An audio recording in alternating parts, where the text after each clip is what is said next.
Candace Owens, the alright queen, selling golden food buckets in between, whispering finance plans with a deceptive sheen. Her audience blindly keen, spewing hate and lies, stirring up the scene. Her motives always unseen, manipulating minds, a dangerous routine in a world so unclean. False promises in a polished veneer, exploiting fear. Gishka love girls, spreading deceit around the world, twisting truths her banners unfurled. With every fake smile she's hurled, a deceiver twirl. Gishka love girl, her tactics tightly furled.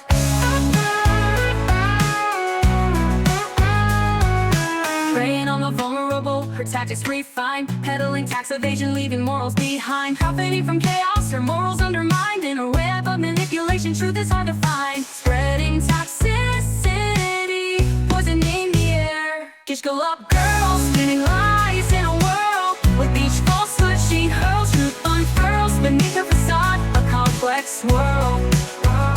Gishka love girl, her deception unfurls.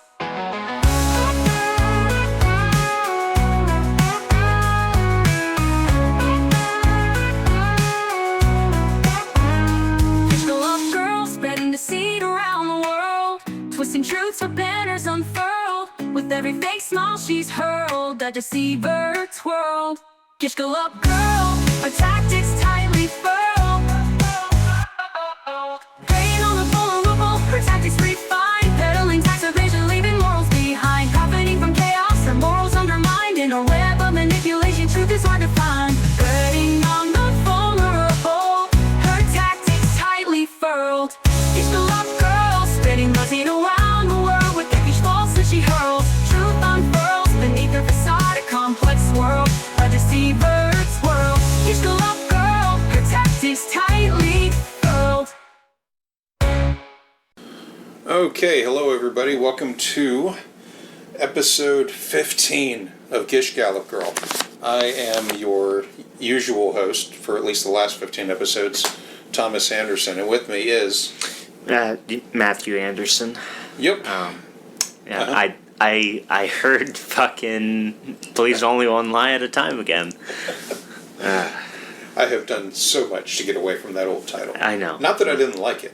I was in love with that title, but yeah, it is what it is, and I think Gish Gallop Girl is a better one, even though when I talk to people about the last title, it always made them laugh. And I was like, yeah, that's what I was going for. Man, it's a mouthful. Mm-hmm. Like, if I was to have that as a Mastodon or Twitter handle, that would be like a lot of the characters shortened. Yeah. Yeah. I was like, man, I'm a fan of Gish Gallop Girl, plus it sounds better on the theme song, which y'all heard the Southern rock version of the theme song. Yep. I hope you laughed at the part about overpriced meat as much as we did. At any rate, from the top of this episode, I want to thank our very first patron on Patreon, Gary McCammon. Thank you for your support. If you want to be like Gary, and let's fucking face it, we all do.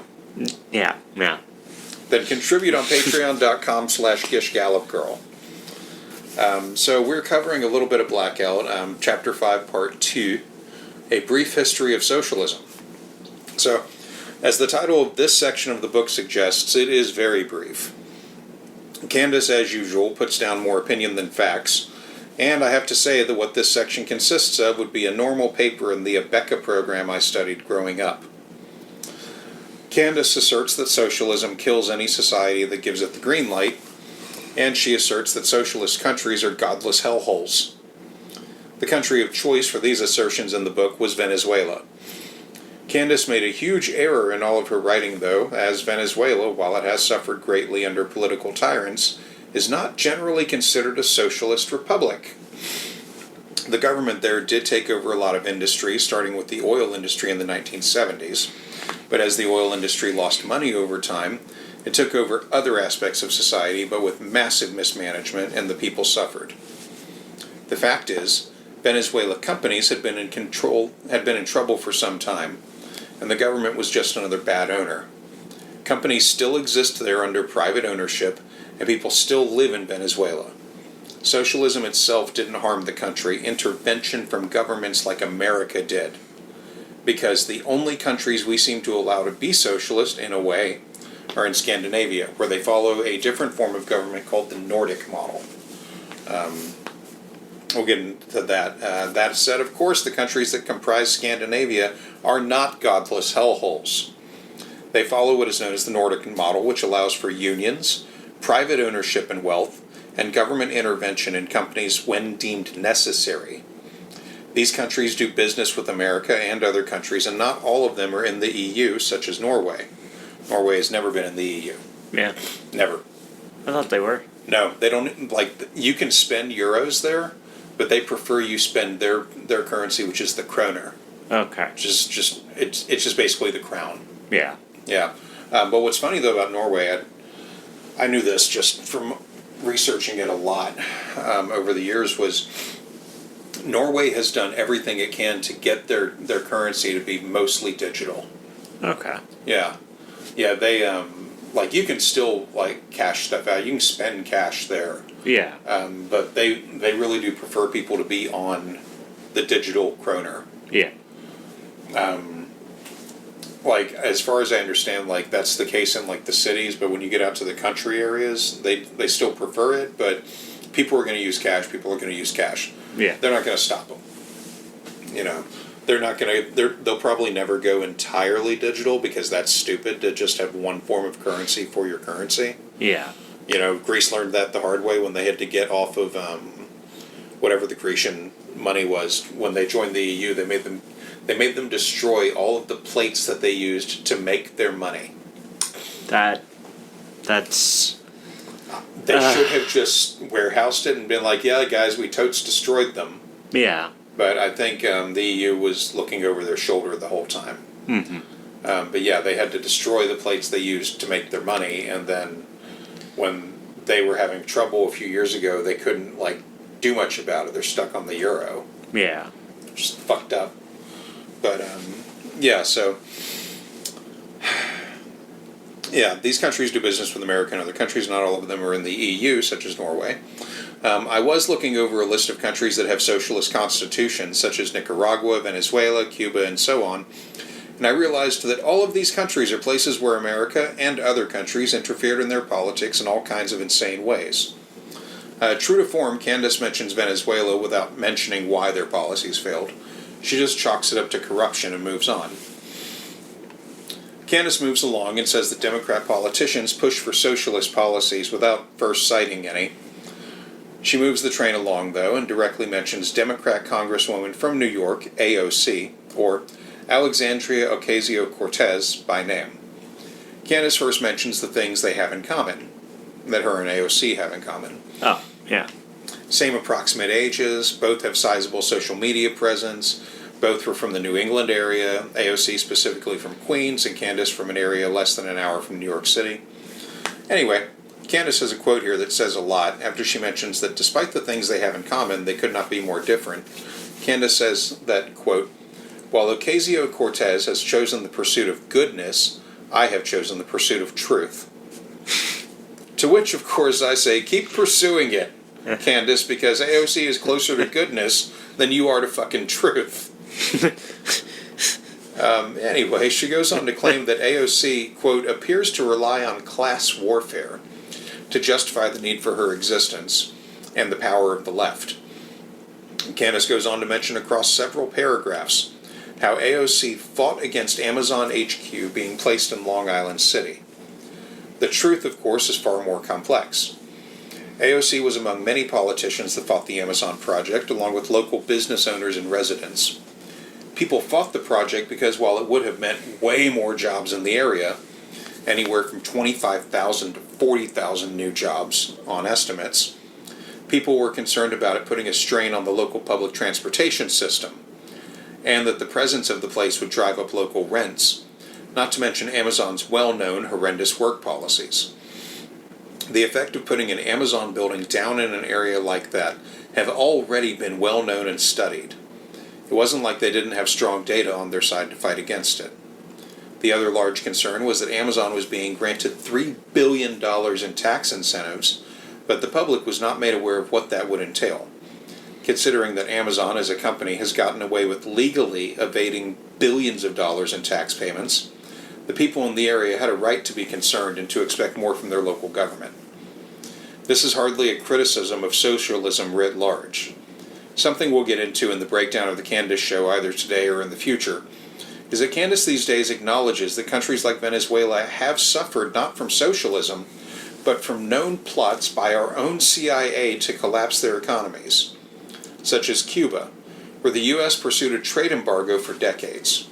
Other countries worked with Cuba, sure, but aside from the fact that Fidel Castro was a dictator with direct blood on his hands, Cuba was definitely harmed by that embargo, as the U.S. is a very close neighbor to them, being less than 90 miles away from there. Damn. Yeah, Key West, there's actually a point in Key West. It's this pillar where you can go to, and it is, like, if you stand at that pillar, like, it's a big thing, like, it's hard to fucking miss. Sometimes it gets graffitied up by locals, but whatever. Yeah. But if you stand at that pillar and you look out, it is 90 miles to Cuba from that point. Oh. Yeah. Like, and the pillar is not like that far in the water. Like, you can go there. It's a good photo op spot, actually. Okay. Beautiful sunsets, like, just fucking gorgeous. Sure. But yeah, I mean, Key West has its moments, man. Mm-hmm. I've definitely benefited as a kid going there a bunch with my didn't want to admit it Jewish grandmother. Yeah. and her cousin, we all called Auntie because, like, they were such good friends that she might as well have been a sister to our grandmother. Yeah. Anyway, yeah, they used to go there and stay, and I had cousins that stayed in a for several years. Like, I thought we owned this house. That's how often we'd go there and just be there. Oh. They were renting this fucking 2-story huge house. Jesus. My great-grandmother and my cousins and my actual aunt were all renting this huge fucking house in Key West. It had a decent-sized yard, which I didn't realize how rare that was at the time. Mm-hmm. It was on just this regular-ass street, like, it was cobblestone at one time, then it was brick, and then it was just paved. But, yeah, no, it was great. Like, had a nice porch, everything. Like, I could walk anywhere in the city, and, you know, just very cool place. But, yeah, they had this place forever, and then we went back, and I was looking forward to it, because I'd gotten used to that house. I didn't know they were renting. It didn't have air conditioning. Huh. It was in Key West, but it didn't have air conditioning because the way the house was built, on the street of houses that it was on, Mm-hmm. all you had to do was open up all the windows, and you'd have perfect airflow. Damn. Yeah, sea air. Oh, yeah. Yeah, perfect airflow, sea air. Like, I rarely ever have a stagnant day inside the house. Mm-hmm. I don't know when it was built or how old it was, but it was very old. Mm. But they maintained it pretty well. Anyway, so I go back one year, and we pull up to, like, this 1-story apartment, and I was like, so are we visiting somebody? They're like, yeah, this is where your cousins live. I was like, no, they don't. No, this isn't their house. What is this? Because I had my own room in that house. Oh. Oh, yeah. Yeah, and I got to relearn the joy of sleeping on a sleeping bag on the floor. Oh. Now, Yeah. granted, they had AC in this place, so the floor was the coolest spot. Yeah. But still, it was like, man, what'd y'all do? Yeah. Yeah, well, it turned out that when my great-great-grandmother, when they finally put her in a home, like, they couldn't keep up with her anymore. They put her into a home. Well, her Social Security benefits had basically been paying the rent. Ah. And with that income gone, and my oldest cousin in school, my aunt couldn't keep up the place. Her income wouldn't pay for everything anymore. So they got some income-based housing, Mm-hmm. which, you know, was okay. Yeah. It wasn't the same. They'd still just let me go and explore the city at a whim, because I did that in Jacksonville Yeah. all the time as a child. So they were like, well, you know, the kid's street smart at least. You know, here's a bicycle, have fun, see you later. Mm-hmm. So yeah, me and my cousins, when they were there with me, but most often just me alone, I'd go explore Key West. And I found out where the old house was, and like I'd pass by it and just like sneer at the people that were living there. They'd be like out on their porch, or they'd be barbecuing, and I'd stop and just stare at them. And I'd like stone face it, and I'd ride off and laugh, Yeah. And just like fuckers, like. Mm-hmm. But yeah, so back into it. I believe that had America not pursued a strong policy of not trading with countries like Cuba, the country would have been much better off socially and politically. It's asinine to point to other countries with human rights violations that we do have regular trade with simply because their leaders are considered friendly to our national goals, while countries like Cuba suffer because reasons? It's all stupid, and Obama was right to try and pursue trade with them. Ultimately, what Obama could do was limited, as only Congress has the power to lift the Cuban embargo, and Trump rolled back many of the reforms established by Obama that were helping Cubans directly, such as allowing money to be sent there. Trump made it much harder to send money to Cubans and rolled back diplomatic relations, redesignating Cuba as a sponsor of terrorism. So I've said it many times, but fuck Trump. And Candace provided no proof for her own assertions about socialism in this section. We'll come back to this chapter in the next episode, but for now, let's keep the pain train rolling with Candace Show, episode 34. This one is subtitled, The Olympics Exposed Brigitte Macron. Back to hating on the French again. Directly Brigitte Macron. Yeah. So this episode starts with Candace patting herself on the back for her lies about Brigitte Macron in the cold open, as well as new bullshit about the Olympics 2024 opening ceremonies. Are you not entertained? Are you not entertained? I feel like that's the appropriate way to begin all of this. I mean, this is just incredible. It's incredible, not because it happened, but it's incredible that it took this happening for so many people to wake up. The amount of text messages I got, Candace, weren't you saying something about Brigitte Macron being a man? Where can I find that episode? I want to look at it now.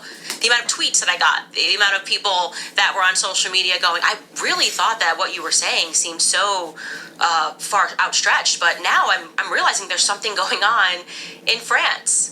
It's just incredible. But hey, guys, I'm glad you're here. We've been talking about this a lot on my new podcast. I've been leaning into speaking a lot about spirituality because it's pretty obvious what's going on. We need to get what's going on. It's angels versus demons, tale as old as time, ladies and gentlemen. So we are going to talk, of course, about the satanic Olympic ceremony. Really, a ceremony to honor Brigitte Macron. In my view, that's what we have coming up on Candace.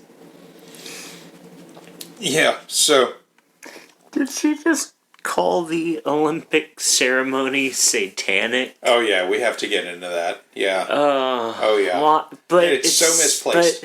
Trust me, it's so misplaced. You won't believe how misplaced it is. Satanism feels like a buzzword. It kind of is. Yeah. Kind of is.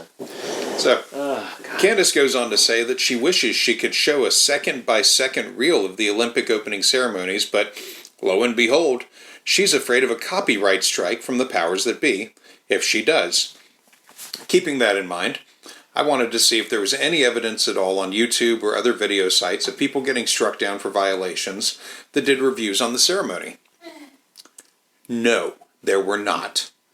Lots of people have videos up that are hours long, and it should be noted that this opening ceremony was held outside the main arena, which is unusual.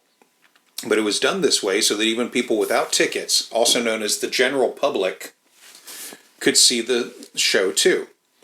Candace, true to her own Christo-Fash worldview, focuses on one solitary bit of a 3-hour ceremony and makes it sound like it is the only thing that was aired. She goes on to say that and more of her trademark bullshit. We could show you the ceremony and go over it just every second by every second, so you can really understand what is happening. But of course they would hit this because part of what they're trying to do, of course, is to use the mainstream media to pretend like everything you saw wasn't exactly what you saw, because as I've told you guys, we are now at the point in human history where they are signaling to us that we should not believe our own eyes. What did our own eyes tell us? Well, obviously they were mocking the Last Supper by putting on a drag show. So I'm going to show you this still as a beginner so you can understand and see that side by side. I mean, it is exact. It is as exact as it possibly could be to mimic and to mock and to pervert the Last Supper. It's meant to be an attack on Christianity, an attack on Christ. It is a way for them to signal that the devil has won. Because that's what they believe. They believe that Satan has won. And why wouldn't they believe that, by the way? We have so many people right now, and by the way, I say this without any judgment because I was one of these people, who are running around not even realizing that we are fighting a spiritual battle, right? They have been so clever. They have taken the Bible out of the school system. They have convinced the West that every fight is about good versus political evil, when in fact, as I've shown you guys in previous episodes, they're just bombing churches. Americans are just bombing churches in every war, while they tell us that it's about something else. Oh, we're fighting this, but oops, we accidentally bombed the church. Yeah, so I'll say it as often as I have to. Precision bombing is a myth. Mm-hmm. But during the bombing runs of World War II, Allied bombers did what they could to not drop bombs on known and obvious churches, regardless of war theater. Even if Nazis and sympathizers were holed up inside, it was generally seen as better from a lot of standpoints to clear the building the old-fashioned way without destroying it. If nothing else, a cleared-out church could be used as an obvious forward operating base, and also a shelter for refugees in an area, or a field hospital, or all of the above if large enough. But aside from practical reasons, a lot of soldiers were also Christians, and destroying a church was a personal taboo they weren't likely to act on, and many did not. Yeah. Sorry, I just looked up the still she was talking about, and Yeah. frankly, that looks like just normal ass drag show. Words. Oh, trust me. Stage work. Yeah, trust me. Because there's for anybody that has looked at that, there's a big blue man in the middle of a plate, and they slowly raise the silver cover. Yeah. like you would if you were at a restaurant. Oh, right, yeah. right. Yeah, they slowly raise that off of him, and he's just like sitting there in the paint me like one of your French girls, Jack pose. Trust me.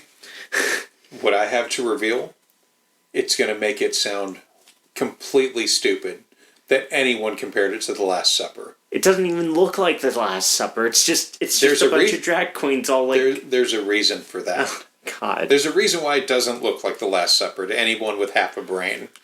Yeah. With half a brain that could be messed up on shit. Yeah. You could have a messed up brain and look at that whole thing and the Last Supper and not... You could be like, okay, the only similarities here is that it's people at a table. But it is a direct play on something else that is not Christian. Okay. And we're going to get into that. All right. Because I had to look it up. I had to be fucking sure. I had to read so much shit. Well, apparently the Vatican made a statement 3 days ago about it, so... Yeah. What's that? The Vatican, when I looked it up, the Vatican had made a statement 3 days ago. What did the Vatican have to say? Let me pull it back up again. Yeah, do that. Because I didn't bother giving it a read. I was just looking for the picture. Yeah. Because I would love to read that the Vatican was like, y'all are crazy. Now, granted, this was posted by the Independent. Okay, from the UK. Yeah. Okay. They're up or down. Yeah.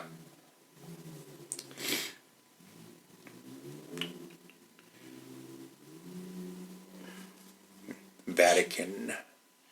Vatican. Vatican. Because I have a terrible voice for reading straight off of paper. If you want. Okay, let me see this. All right. So it says, the Vatican has joined the chorus of critics condemning the Paris 2024 Olympics for featuring a sketch in its opening ceremony that has been interpreted as parodying the Last Supper. Yeah, no, they're wrong. Mm-hmm. Yeah. During the prestigious event held along the Seine River, I know I've fucked that up and I don't care, I'm sorry, France. A scene was featured showing drag queens, a transgender model, a naked singer dressed up as the Greek god of wine, Dionysus, and a child together at a long dining table. The moment has drawn backlash from the Catholic Church and others, including Full House star Candace Cameron Bure, which she's a lunatic. Yeah. I didn't even... I mean, with a name like that. Yeah. Yeah, okay, good. At least they gave the proper credit. We're going to talk about that in a minute. Okay. Yeah, they did give the proper credit, yeah. Okay. Okay, so, but yeah, that's apparently on The Independent, if anybody wants to go look it up. So, Candace gets into more of her transphobia. Why wouldn't they believe that they had won when they have made so many people commit themselves to the idea that they are atheists? Could you imagine just like the story of man here? Like it just really, we have a creator, right? We have a Bible that tells us the story of exactly what happened. And then it takes some modern Satanists to come around and to convince you that actually you're from an ape. No, like they're like, this is science. It's science, guys. You come from apes. You were an Australopithecus, and then you were like, oh, and then one day you started walking erect, Homo erectus. You started walking around, and now you can speak. And the chimps are still here, and you share a DNA with them. You come from monkeys. And there are people that believe that because trust the science, right? They polluted our bodies every single day. We understand this. We're literally being mass poisoned by the same government that is rinsing the population with this atheism, right? This atheist ideology, while convincing people to believe in themselves. You can be your own God. We're now at a point where science is instructing children that they can just choose their own sex. Yeah, talk about not believing your own eyes. Don't even believe your own body. What do you want? Science can make it happen. And still, people did not believe that we were fighting Satan. They did not believe that this was a devil. They just thought that these were just some human beings that were getting it wrong. Like, there's no huge plot. There's no huge conspiracy. You're a conspiracy theorist if you understand what it is that they are doing, right? The people that are... Yeah, so I probably don't have to tell woke folks this, but trans persons are nothing new. And for any of them I have ever known, whatever stage of transsexuality they are at, they don't see it as a choice made on a whim. It takes courage to come out to people that have only ever known you as a biological male or female, and to tell them that you have always felt differently about yourself. It takes another type of courage to move further away from the person they know to be more themselves, and if they feel it is necessary, to start the process of physical transition. Not all trans persons can do that, and not all of them feel it is necessary. Some just like an inner circle of trusted friends knowing them as they want to be known, and others want to be seen that way by everyone, including strangers. This is what people like Candace and even her gay conservative friends do not understand. Accepting people for who they are is easy.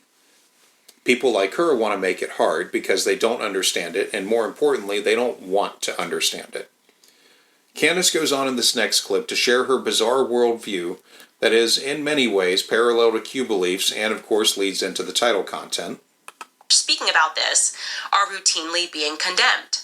And I understand why. I totally and completely understand why that is, because it takes a lot. It took a lot for me.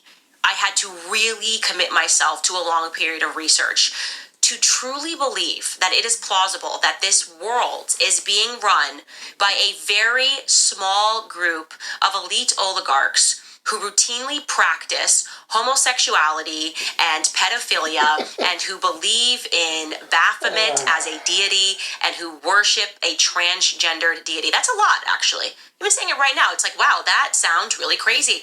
But it's happening in front of you. And I'm showing you what these people actually believe. I'm pointing you to books that you can read to understand where and when and how this happened, to prove to you that these people have never been out of power and that the elites have always practiced these sexual rituals. They've always believed in this. Throughout every modern society and ancient society, we had this battle going on. Now it's time for you to wake up, okay? That is what I demand. It is time for you to wake up. So we will start from the top here with a photo of Brigitte Macron. So, now the next clip is 2 minutes long. But it's basically Candace replaying her views on Mrs. Macron. You have something to say before we drive into this? So, because trust me, you're not prepared. I have had to keep my mouth shut about everything that I had to sit out there in the living room and in libraries typing up. You have no concept right now, and the audience doesn't know right now unless they've somehow listened to Candace, and God help you, why would you do that and then listen to this show?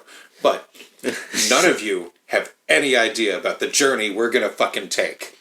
Well, I just felt the need when she mentioned, believe in Baphomet as a deity and that they worship a transgender god. Yeah. I just looked up, is Baphomet a trans? Yeah. I didn't get much of anything. But because this isn't so much a spoiler alert because I didn't cover it in here because I wanted to talk about it. Yeah. Baphomet is not a transgendered god. Yeah. Baphomet is a purposefully designed hermaphroditic god. Yeah. There is a difference. Yeah. There is a large difference. Baphomet was designed as a hermaphroditic god by somebody. I don't remember. Like, his name is known, and I don't care. Yeah. Not transgendered. Also, the first Google thing to pop up when I typed in, is Baphomet, was legit. Wow. Is Baphomet legit? Do you know why that would come up, though? Why? Okay, I didn't cut the clip last week, or the week before, probably. But comedian Cat Williams was on some show. I don't remember, and I don't care. Okay. As far as I'm aware, Cat Williams, while he does have some funny shit here and there, he also kind of went off the deep end a few years ago. And I saw some offensive shit he was doing, and I was like, well, if I see him on Facebook, I'll see if his shit is funny here or there, but I'm not going to go look up a special. Yeah. It's like Dave Chappelle. There was a point where he crossed over, and I just was like, nah, nah, bro, I'm out. But so Cat Williams was saying, just a bunch of shit about Baphomet worship in Hollywood, and she was using Cat Williams' statements about Diddy for this year. Like, he said some shit last year around October or something. Yeah. And he was like, 2024 is going to be the year that they get Diddy. Or some shit like that. Like, that was basically it. Like, when you cut through all the rambling crap and you parse it down to what he was saying. That's what it was. Yeah, that's basically what it was. Yeah, and I was like, all right, man, whatever. I already don't care about any of this.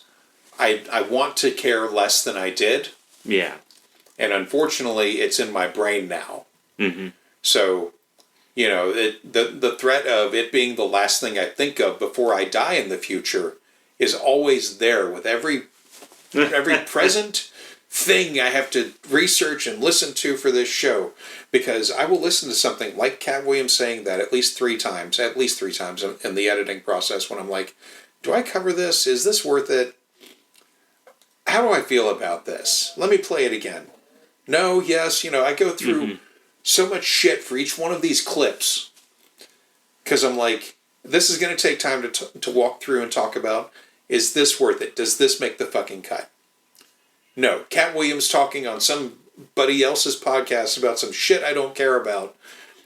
Doesn't make the cut. No, it's gone. It doesn't matter. Yeah. But he was all about like Baphomet this and Baphomet that, and I could not care less. And because he was all about it, and Candace agreed with it in some sort of tacit way, it's a thing now. Okay. She says that whole thing about Baphomet being a transgendered god so goddamn much. I just wanted to go ahead and touch base on it.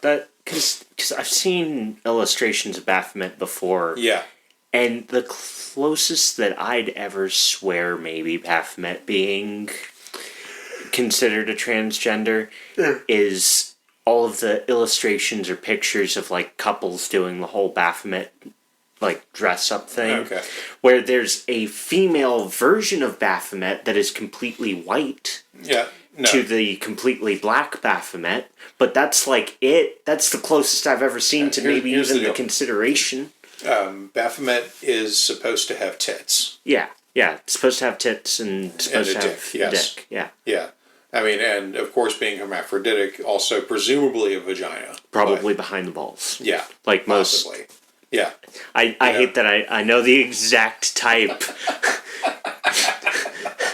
of porn that is. Not that I've ever watched. Oh, shut up. Yeah. You're an adult. Shut up. No, I was gonna say not that I watch it religiously. I watched it a couple times. Like, do I get anything from this? No. Is this doing it for me? Yeah. No. Answer's Let's no. click on foot fetishes. Nope. Also not. No. Out of everything, I've never clicked on foot fetishes. Maybe it's your thing. Maybe it's your crack. I No, don't know. no, I hope not. It's a really safe addiction. I mean, unless you get a job in a shoe store and you're like, oh, this was a bad idea.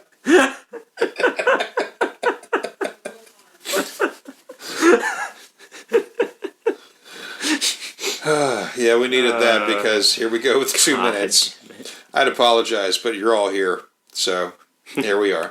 The secret, yes, that is what I have been telling you, and at great cost to myself, obviously. You saw what happened. The entire mainstream media apparatus tried to cancel me for pointing to this fact, and of course they had nothing to dispute the fact, other than to say that it was crazy. Thank you, Barry Weiss. Crazy, absurd, said Piers Morgan. You had to just imagine how I was feeling when Piers Morgan tweeted over the weekend after the Olympic ceremony, BTW, what the F was all this about? A drag queen mockery of the Last Supper at the Olympics? Would they have mocked any other religion like this? Appalling decision. That's what Piers Morgan tweeted. I tweeted right back at him. I said, so like, remember when I was telling you a couple of weeks ago that France's first lady was a dude in a bad wig? Yeah. Don't pretend to be appalled. Don't pretend that it's absurd. You are lying to the public. So here is a photo, by the way, just over the years. Jean-Michel Tragneau, as he became Brigitte, as I said, the evidence for this is overwhelming. There is no evidence that Brigitte Macron lived for the first 30 years of his life. There's none, actually. It's actually stunning that in the absence of evidence, the entire mainstream media is still convincing part of the public that you do not have a trans person as the First Lady of France. Okay? Not only that, by the way, let's go get that photo back up. Not only that, because this is what you need to see. I want to keep this up for a little bit. Not only did this little boy, Jean-Michel Tragneau, that second photo, I believe they found a photo of him at a pride parade when he was just living as a homosexual man. That next photo is when the transition began, if I recall correctly, and that's a photo from the professor years. And the professor years of Brigitte Macron is when he statutorily raped Emmanuel Macron. So, briefly, Jean-Michel Tragneau runs the family macaron and chocolate factory in Amiens, France, and he has done so since he inherited the job. Brigitte separately went to school, got a teaching license, and was teaching when Emmanuel Macron was in school. They got involved after he was past the age of consent, which is 15 years old, in France. Brigitte and Emmanuel Macron's relationship being scandalous is a matter of debate, but it was legal nonetheless, and the public has been aware of it during his entire adult career in politics. If the French voting public hasn't cared about it, neither do I. But I will say again, Brigitte and Jean-Michel are different people. The entire state apparatus of France is not doing a cover-up because that would be impossible on many levels. It's fucking stupid. And also, fuck Piers Morgan for so many reasons, not the least of which was giving Candace a boost and an air of legitimacy by having her on his show. Anyway, we get this brief bit that we haven't discussed before. Name Jean-Michel Tragneau. Okay, look at this. Okay, that person that you are looking at on the right is not a woman. Okay, I want you to just accept that. Take a second, take a sip of water. Oh my God, what is it saying? It could be possible that like the entire state would be involved and protect. Are those not the prerequisites, by the way? Like to becoming a leader of a world country, you gotta like be in drama class, like Zelensky. You gotta be a homosexual, like a lot of them tend to be. And are the new prerequisites that you need to have something in your closet like this, and the entire state is gonna work feverishly to protect the secret being that you are trans? What do you think about the psychological games that are played when the entire public tries to tell you that for having two eyes and the ability to read, as I did, obviously, I read the 6-part series, the journalist who did this, who has never been sued. Nope. They're trying to lie to you to make you think the journalists are being sued for libel. Nope, it's not happening. His name is Xavier Coussard. When I read this series and I went, Okay, so I finally looked into this. Why were the women that made a viral video sued but not the alleged journalist? Well, it's actually a practical reason that the Macrones can't do anything about, and it speaks to how obscure this shit was when it was published. First, Fates and Documents, Pissard's publication, is primarily available in print form. That's going to matter. Only a few of their hit pieces have been made available online. It costs €9 per issue, and it doesn't have a very wide reach. It was started in 1996 as an anti-Semitic hate rag and has maintained that stance. I want y'all to realize that 1996 was not a dark age for society. The internet was really being birthed for wide use around that time, and this could have become a publication with an online base easily. But, and I believe I know why they didn't, and it's the same reason the Macrones have not pursued Pissard in court over this bullshit. France has a statute of limitations dating back to the French freedom of the press laws post-revolution. Basically, if someone prints, either online or offline, something that is utterly horseshit about you, you have 3 months to start a court case. After 90 days, you can't do anything about it. Now, in earlier times, when more people read print, this meant that printing something inflammatory could get your ass hauled into court pretty quickly. But with the rise of the internet and the decline of print media, rags like this one found they could print damn near anything. So they did. In this case, with a limited run, the Macrones either thought nothing of it, or by the time it got to them as bullshit they had to deal with, nothing could be done. But when a video about the story was uploaded to YouTube and went viral, they could go after those people, but not Pissard. Unless Pissard prints new garbage, he is untouchable in France for this.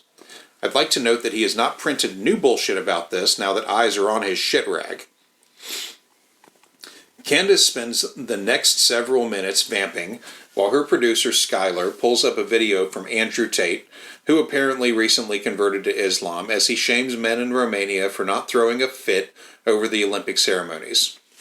Those ceremonies, by the way, included references to the beheading of Marie Antoinette, the minions from Despicable Me, and Assassin's Creed. That one makes sense because they when Notre Dame got burned, it was not even but maybe a week afterwards, Ubisoft had relaunched all of their Unity servers in full strength, so that way people could go to Notre Dame. They had a whole fucking event for it. Go to Notre Dame and all that. I got it for free on the Ubisoft store for the PC just because. Yeah, well, the wild thing about that was that, and you know this, but we're going to recap it for the listeners. The wild thing about that was that when they had made Assassin's Creed Unity, they had taken, like, they used drones and shit, you know, because you couldn't realistically get people up in there. Oh, no. But they had used drones and shit with super fine cameras to get all the possible detail of Notre Dame and all the other cathedrals in France that were still alive, but especially Notre Dame.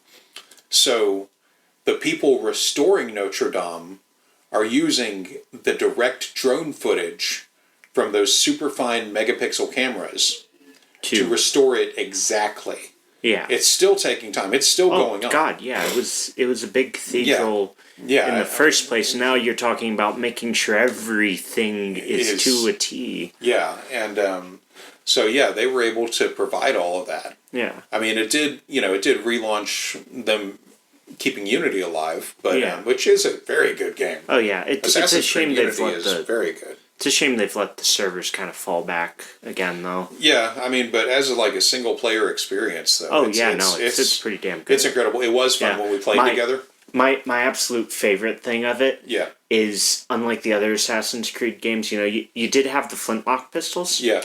But you'd have flintlock rifles that you could pick up from the enemies.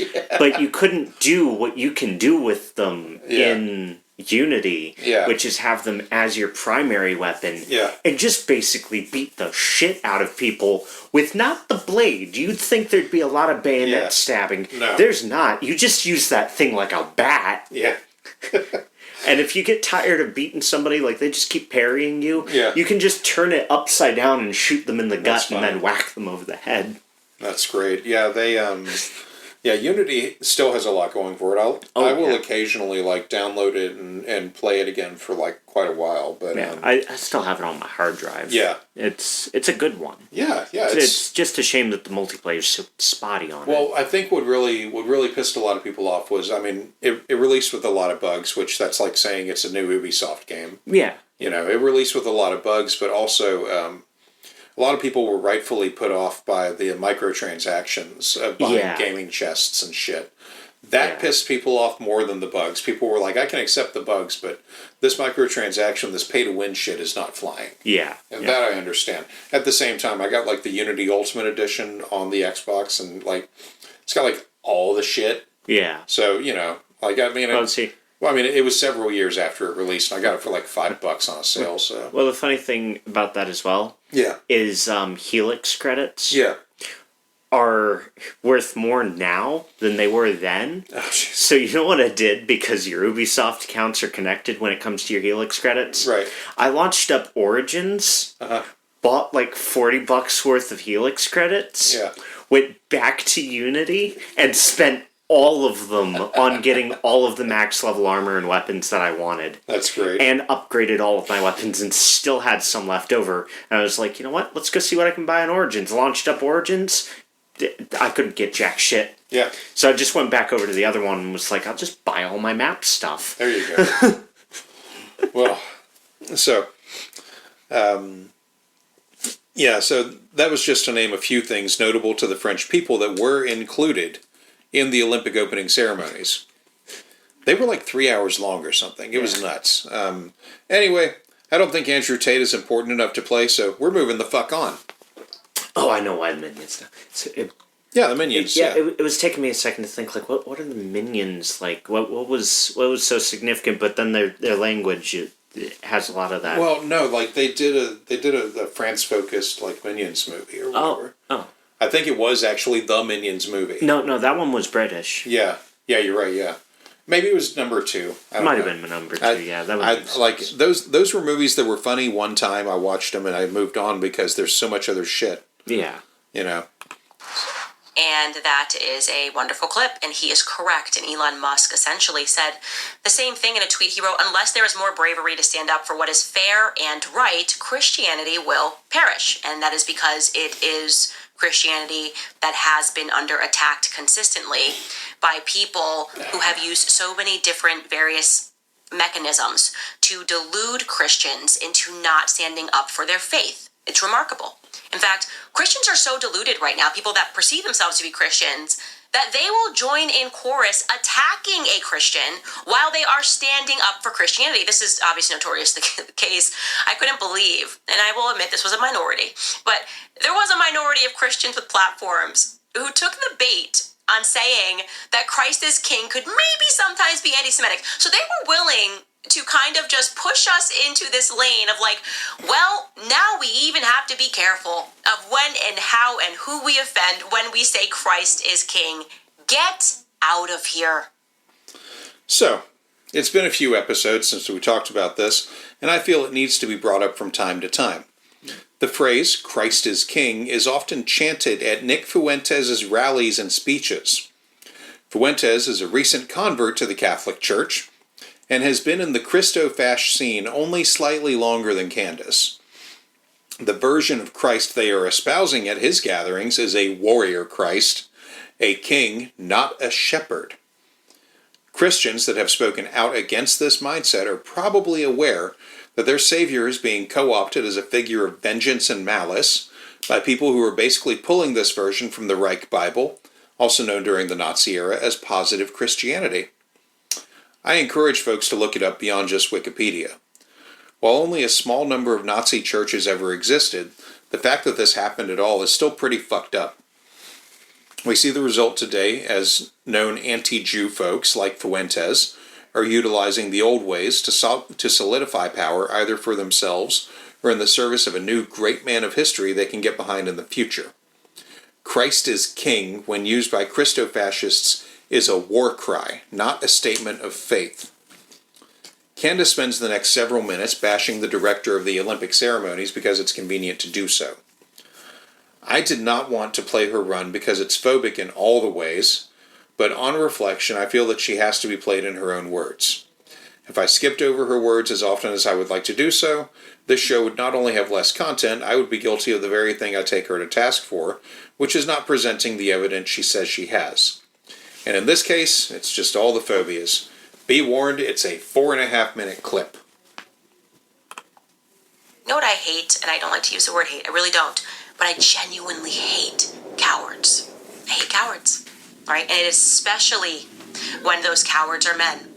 Because there is something natural and there is something biological in which men are supposed to be the defenders and the men are supposed to be the protectors. And we don't even see this in terms of faith anymore. We don't even see people professing their faith anymore. So I first want to give you a couple of facts about what happened on that stage, because you might be wondering, who did they decide should play Jesus Christ? In this drag show, mocking the Last Supper, saying, ha ha, Western world, Satan wins. He wins. Who did they say should play Satan? Were there tryouts? I don't know, I kind of want to know. Were there tryouts? Was it like curtain call? Did people line up in an auditorium and they say, give me your best Satan, but actually you're going to play Jesus Christ in drag. The Last Supper. There be anything more meaningful that we could disrupt, we're going to do this. We're going to do this while the whole world is watching. We're going to get away with it. Because Satan, in their view, wins. He doesn't. It's the truth. He's not going to win. But this is an interesting concept. Who did they decide? Well, according to the Jewish Chronicle, it was a French DJ and a lesbian activist named Barbara Butch. Haha, so clever. Barbara Butch is a 43-year-old and very proud. Butch told Attitude magazine in 2023 about her background. You can see this, by the way, this headline here. It says, I'm fat, Jewish, queer, lesbian, and I'm really proud. And what we know about this individual's family is that members of her family were killed in the Holocaust. She says that she experienced anti-Semitism during childhood. She found acceptance, having dealt with anti-Semitism, through French Jewish scouts, which she described as a safe space with poor and rich kids where she learned to play the guitar and began to explore her sexuality. So her sexuality was a coping mechanism for her. Okay? Who was the person who put this on, by the way? Who was the person, the artist behind establishing this Antichrist theme? Well, that credit or non-credit would be due to another homosexual named Thomas Jolly. Thomas Jolly, and this, we're getting very little on Thomas Jolly, I don't even know if that's really his last name, essentially grew up as a theater kid, as they all do. Like I said, Zelensky, Emmanuel Macron, they're all theater kids. He got to explore LGBTQ themes in his theater work. He lives with his boyfriend. His boyfriend's also named Thomas, and he just basically said that he's the son of a painter who just grew up in theater. Since high school, he's been in theater, and that he just wants to dedicate his professional career to just poking the bear. Seeing what he can do, seeing how outrageous it can get, because obviously a large part of what they're doing is the Overton window, right? So they're just going to do the craziest things. They're going to allow people to be outraged, and then they're going to know it's been done. It's been done, and people will move toward this direction, right? And obviously, we also refer to this as the slippery slope, which has been proven so real that it is an absolute joke to hear any person suggest that it's a logical fallacy. Everything that has happened has been proof that the slippery slope is real.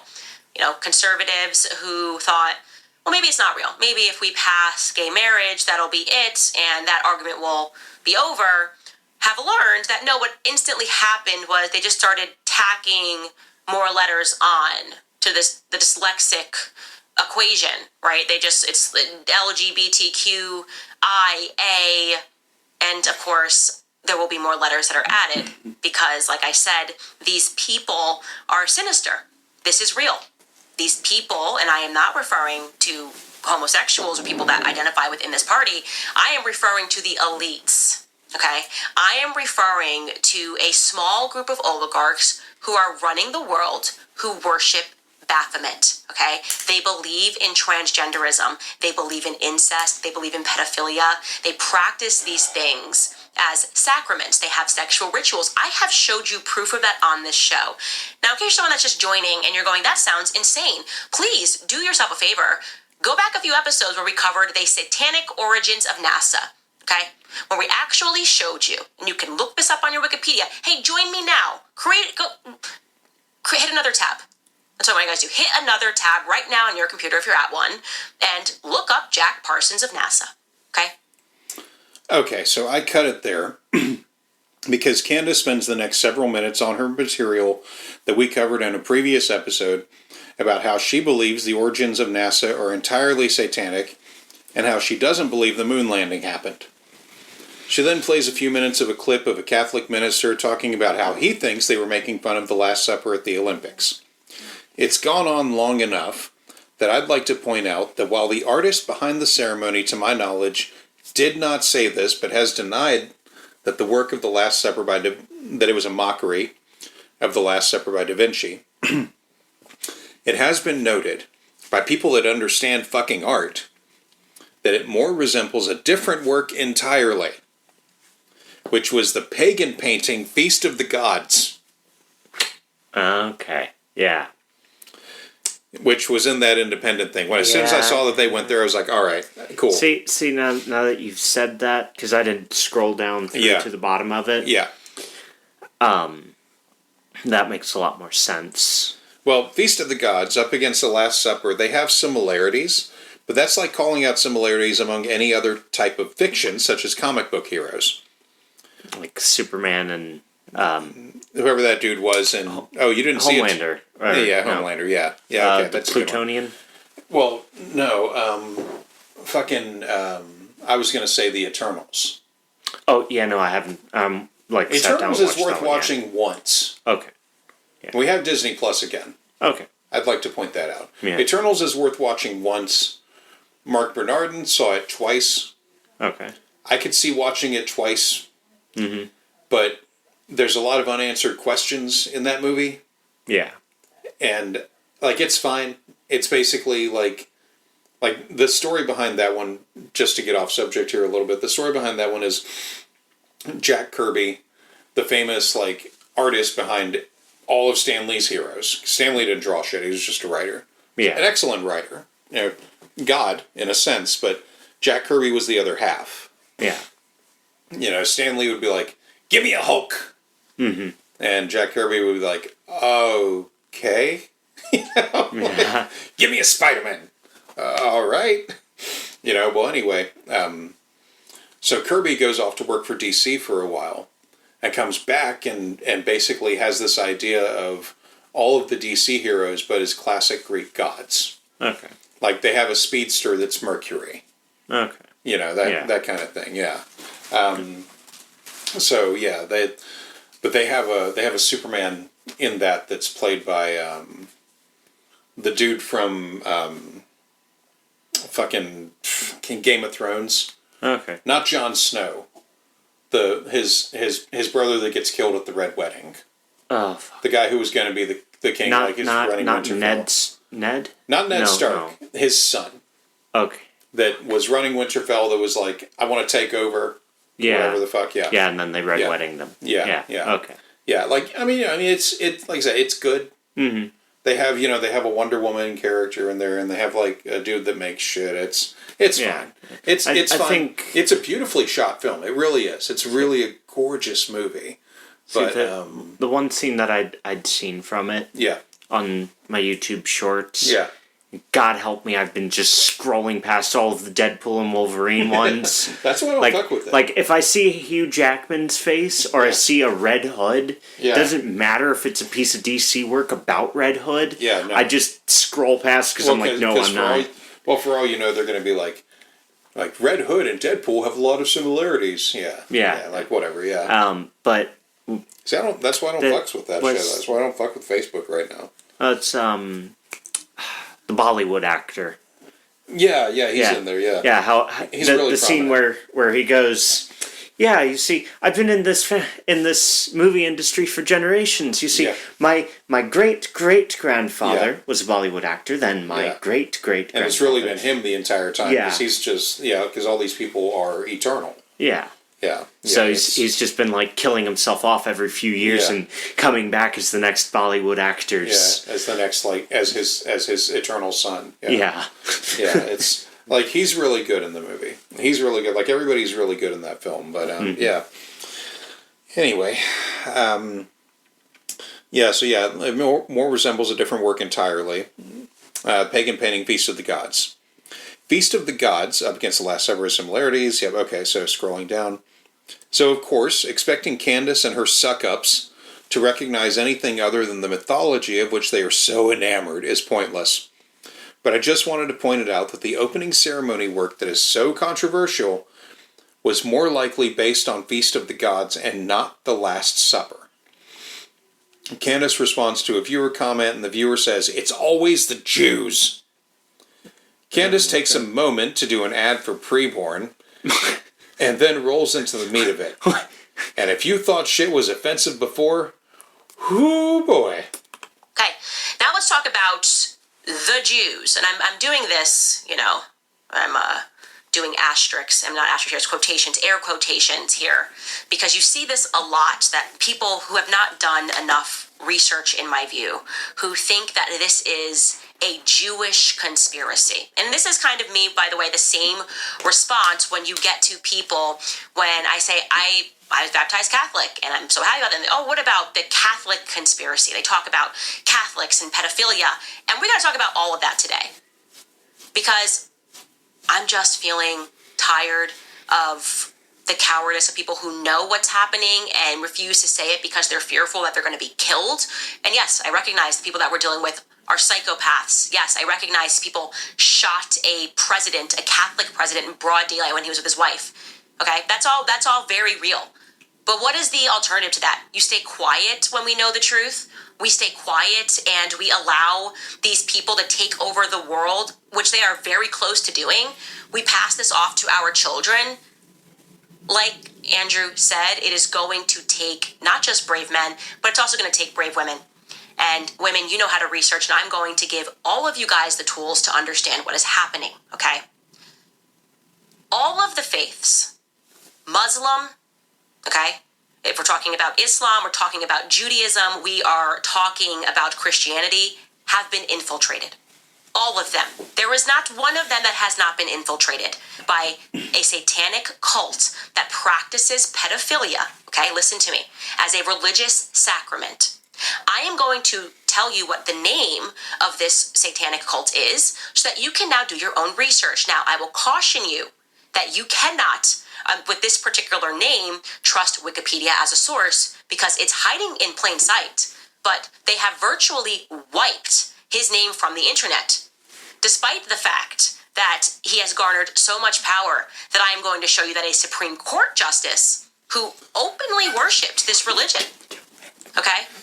So again, they've infiltrated religions. They have infiltrated all of them, okay? This ends when Jews and Muslims and Christians come together and root out the Satanists.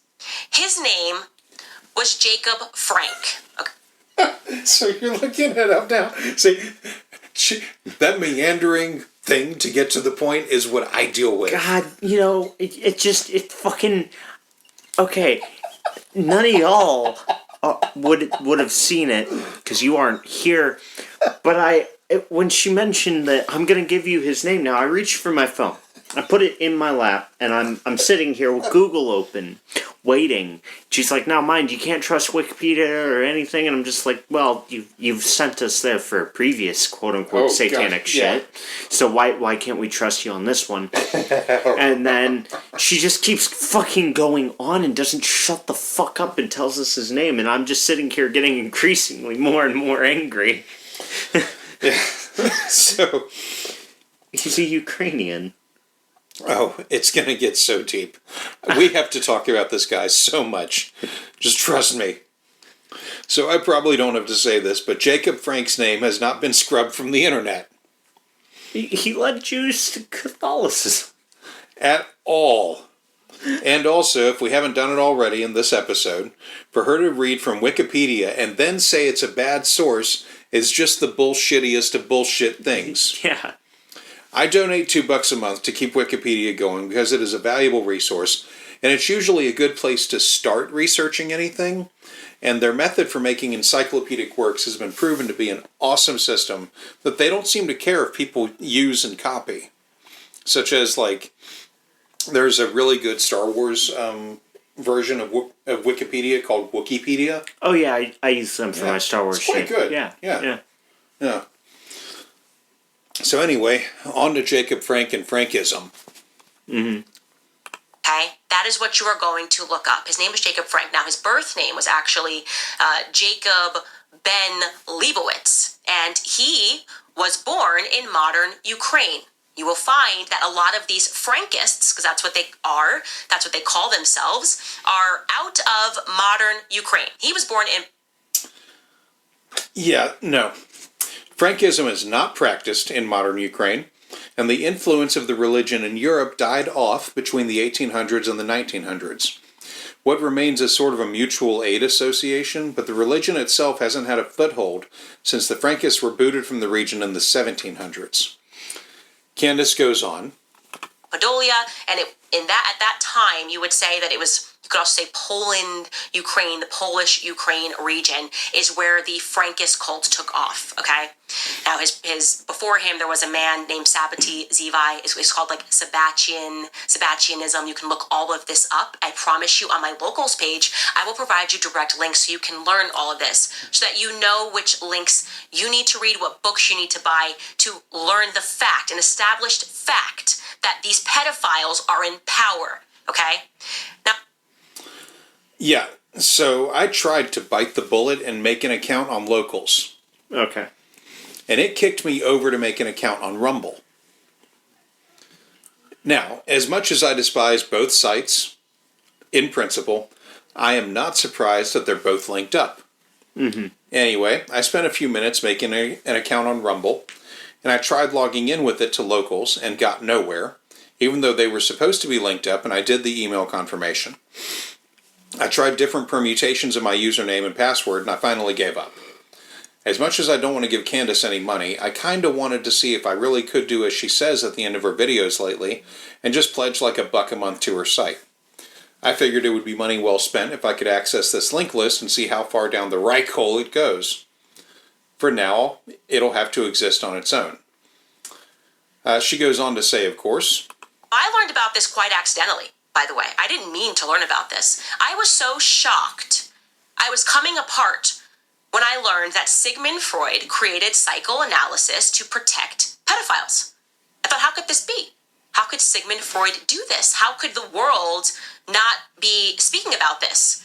A guy who worked at the archives, learned German, read his notes, and discovered, this Harvard guy, that he was protecting pedophiles, that psychoanalysis was created as a means to convince rape victims who said, my dad raped me when I was a child, these women that were coming in to see him, that they were crazy.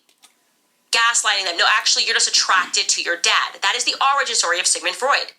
And I landed upon a book. I believe the book was written, and you can look this up, Skylar. Is it David Bacon? I'm going to look this up, guys, so mind the typing here because I want to make sure I give you this exact book because I was interested in Freud. Let's see what this is called. and we've covered this before, but this is a lie. Freud did not invent the field of psychoanalysis to cover up for incestual pedophiles.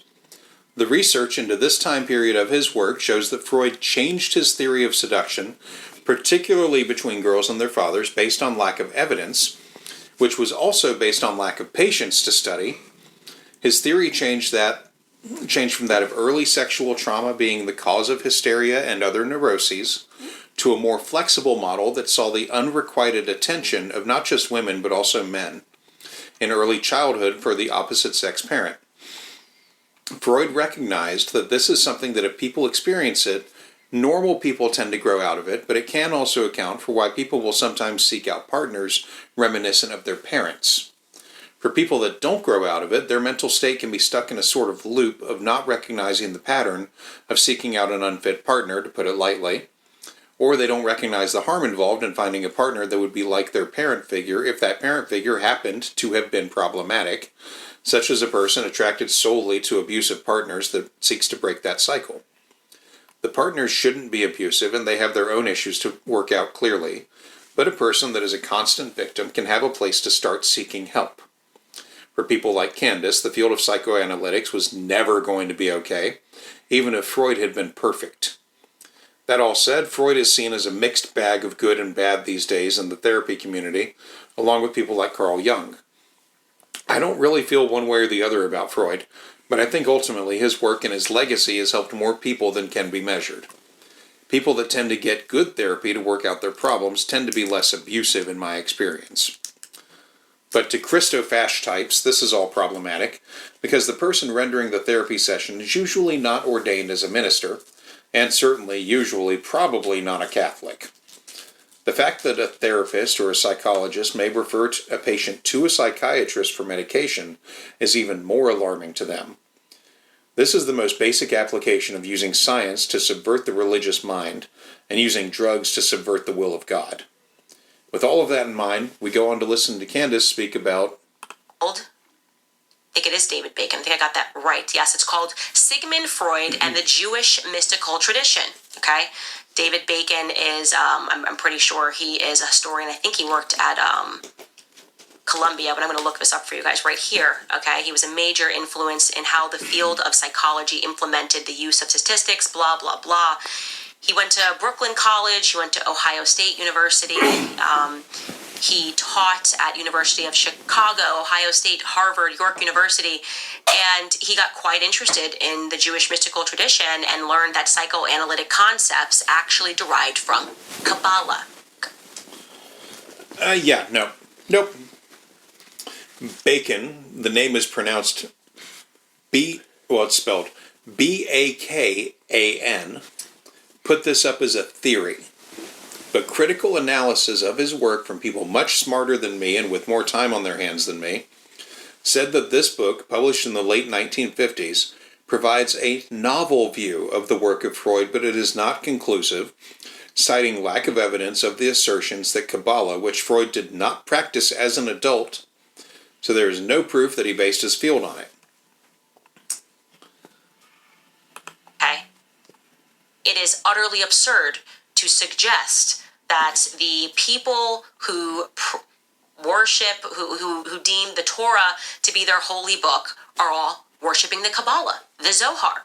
What he discovered in his work, right, and when you read that book you will see this, was that Sigmund Freud was a Kabbalist, and he starts speaking at length about this great Jewish schism that happened when a bunch of Jewish people believed that Jacob Frank was their Messiah. Until they realized, and actually Jews were the first one who expelled the Frankists. They said, get the heck out of here, what are you doing? After they had a sexual ritual, they were actually expelled from the region. They realized, what the heck is this?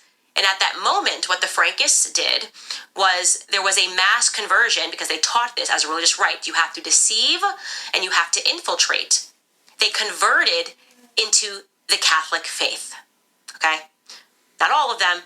Some of them converted into the Catholic faith, and you will see down the line as you study this that some of them converted back, and some of them went Christians, and that they encouraged over and over again for them to essentially deceive the world through mass conversions. Now, Jacob Frank had a daughter named Ava Frank, and let me tell you... Yeah. It's almost as if the Catholics have been doing that for a long time. And, back when they had a military force, did it, some would say, by force, via a crusade. You didn't know the Catholic Church is entirely perfect. They've never done anything wrong. Oh yeah, no.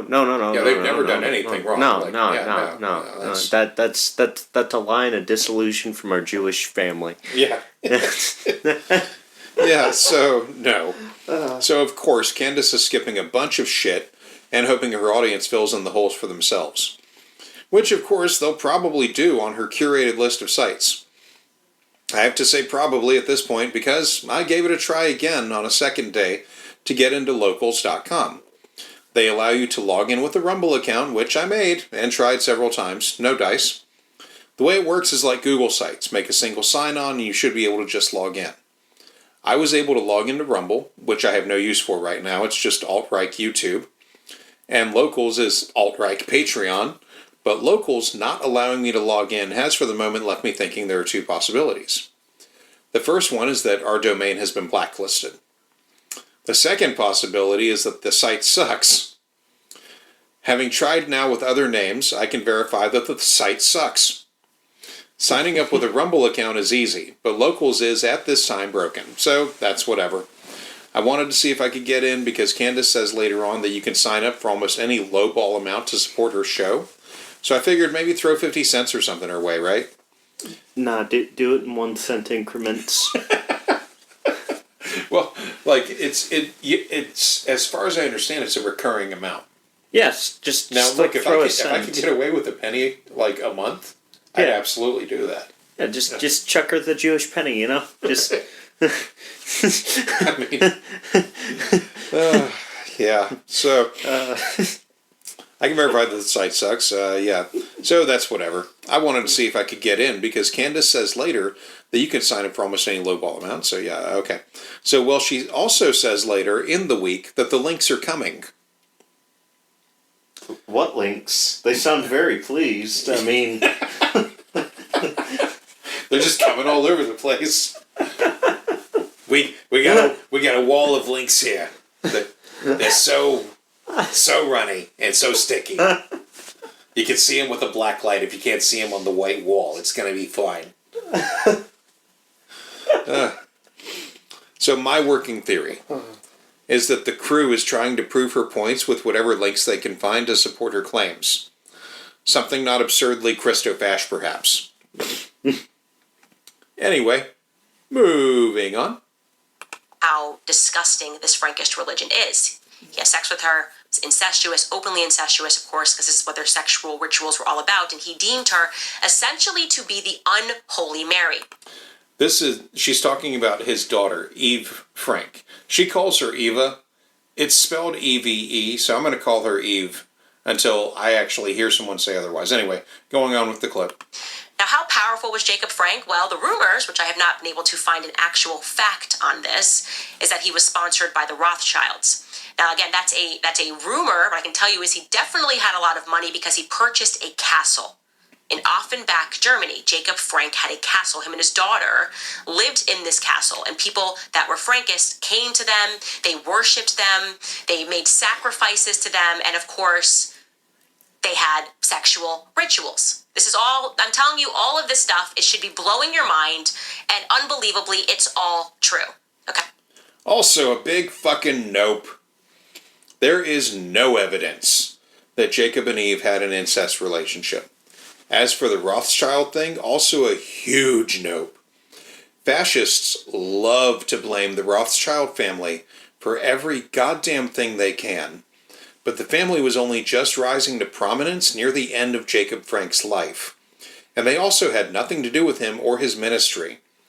There is more evidence to suggest they either didn't know about him at all, or more likely if they did, they didn't care for him. As for how he was able to afford a castle and a royal life, his worshippers paid his way. Kind of like Joel Osteen these days. And something I cover later on, but we'll go ahead and talk about it now. Jacob Frank did not own a castle in Offenbach. yeah. He rented a fucking castle. Mm-hmm. That's a lot different from being the owner. Yeah, yeah. You Because know? the owner... Owns the place. Yeah, yeah. The owner can be like, you're evicted. Yeah. Whereas if you are the owner, the only person that can evict you is maybe the local monarch. But even then... Or yourself, if you're just like, I evict myself from out of this high window. You know, like, yeah, I feel like or perhaps an opposing force or a coup. I feel like it's difficult to get evicted from your own castle, you know? Yeah. Because the best thing that you could do in that regard is if somebody decides to evict you from it, Yeah. is just close the doors, drop the big lumber thing, and just go, I already bought 5 months worth of food. Good luck. Yeah. You know? That's basically how medieval wars went. Yeah. Yeah. I mean, They weren't as cool as we've been led to believe. no. Closer to the Monty Python, I'm sure. Yeah. We do not have to open this. So, French Frank Fun is the name of this next one. Now, to my French people wondering what the hell happened to your nation. Well, the French Revolution happened to your nation. How did that happen to your nation? Well, the Frankists, during this conversion, and you can look this up, one of the names that Jacob Frank went under, because they taught each other to continually keep changing your names, was a man named Moses de Bruschka. He was Jacob Frank's cousin. He was one of the leaders of the French Revolution. So the Frankists went down to France, and they went to overthrow it in a Yeah, so the Frankists went down to France doesn't sound like it'd be a really good, like, country western song to me. You know? I mean... The Frankists went down to France. I don't see Charlie Daniels pulling that off. As No, gifted as he was, and as batshit insane as he was. Yeah. He really should have not been in the public life in his last, 10, 15, 20 years. See, he I should have didn't basically just, done The Devil Went Down to Georgia and called and performed it. Yeah, just keep performing it and just call it a day because, Yeah. he's like Hank Williams Jr. these days where it's like the man had a really good recording career and then he went off the fucking deep end. Okay. Yeah. Yeah. Yeah, I wish that were not the case. Wait. Fuck. What? I remember he was a meme for at least a month. One of those, 80s or 90s band guys that just kind of, let himself go. Yeah. And he got up on the stage and he was... I don't remember what song he was performing. Yeah. But it just sounded like... Oh, that was Axl Rose. Axl Rose, Yeah, from Guns N' Roses, yeah. Okay, see, I would have been Yeah. right if I said that, because I was going to say, was it Guns N' Roses? I can tell you this, Axl Rose really let himself go because, I had met him 3 years prior to that at this high-end restaurant that I was working at. We were told that Axl Rose was eating there that night with, the restaurant was basically, cleared out. Not for him, just he wanted to be there when almost nobody was there. He really didn't want to deal with fans or anything, if anyone recognized him. Yeah, understandable. Yeah, and so he was there with, his fiancée and his mom. Apparently his mom lived either in Jacksonville or close enough that they met up at the restaurant. And anyway, it was just the three of them at their table. We were all told, leave them the fuck alone. Mm-hmm. Treat them like any other guest, but treat them like a celebrity guest, which means...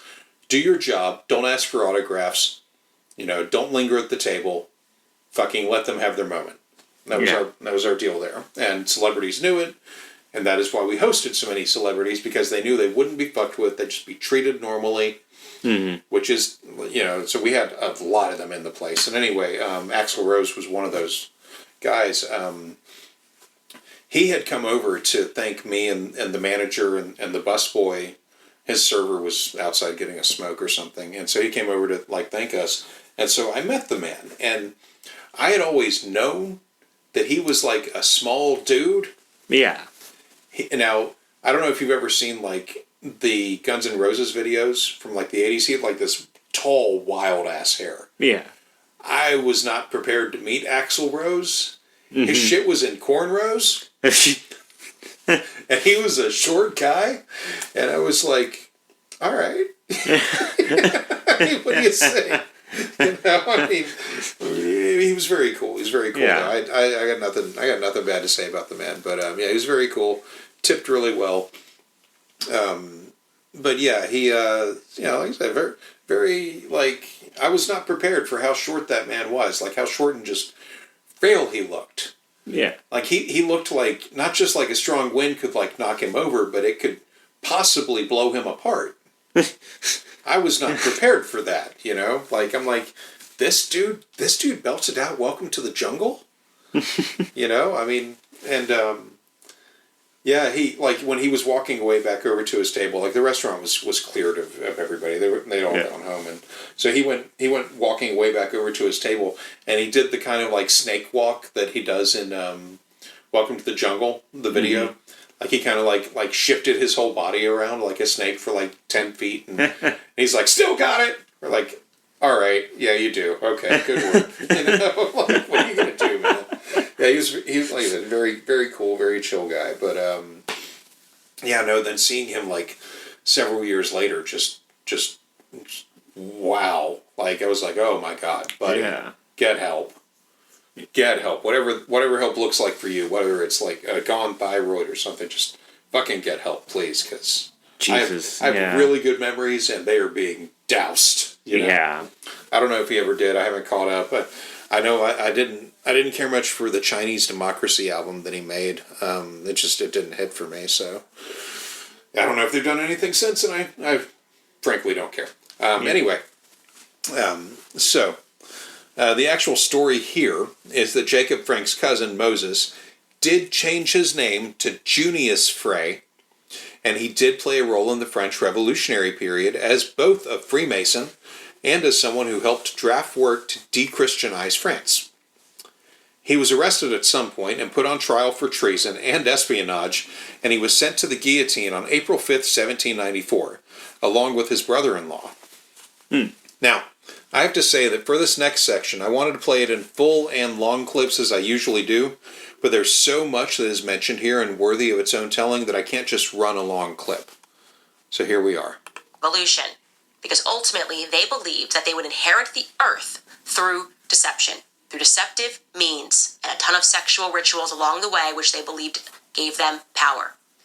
Now, America, if you're thinking, okay, well, Candace, that may have happened in the 1700s, but there's no way that there are Frankists in America. I'm going to ask you something right now.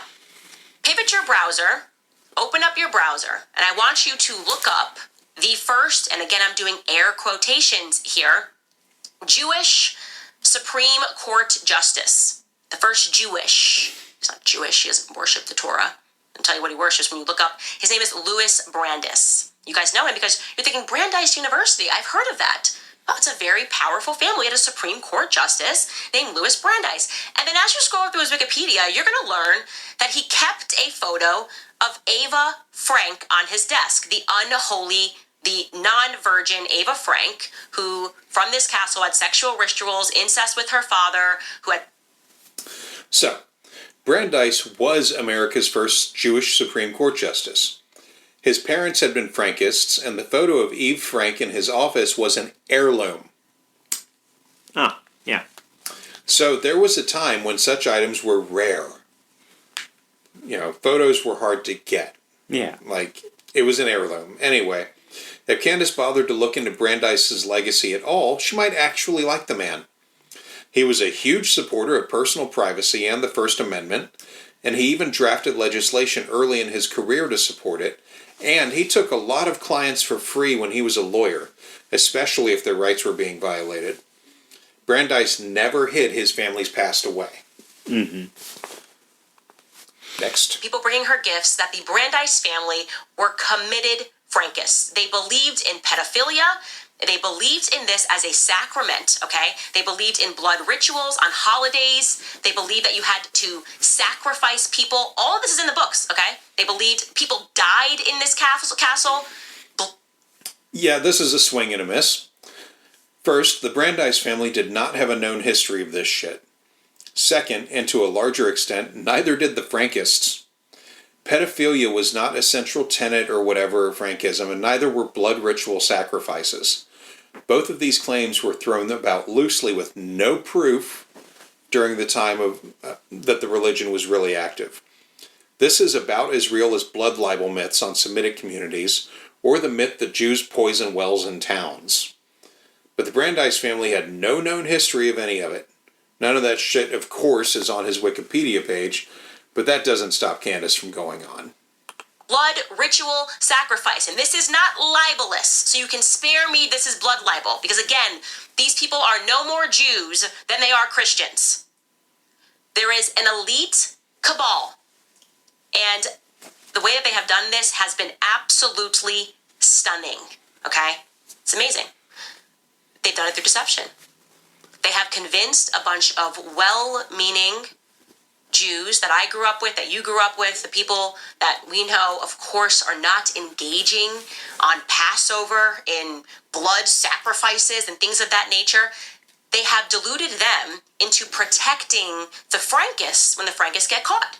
Because they go, oh my God, look, they're saying that a Jewish person did this, anti-Semitism. And then well-meaning Jews who have nothing to do with the Frankists raise up and they protect these people who are pedophiles. What is the ADL? Who is Leo Frank? Leo Frank, why the ADL was established, is a person who on Passover murdered and raped a Catholic girl. He got caught. Okay?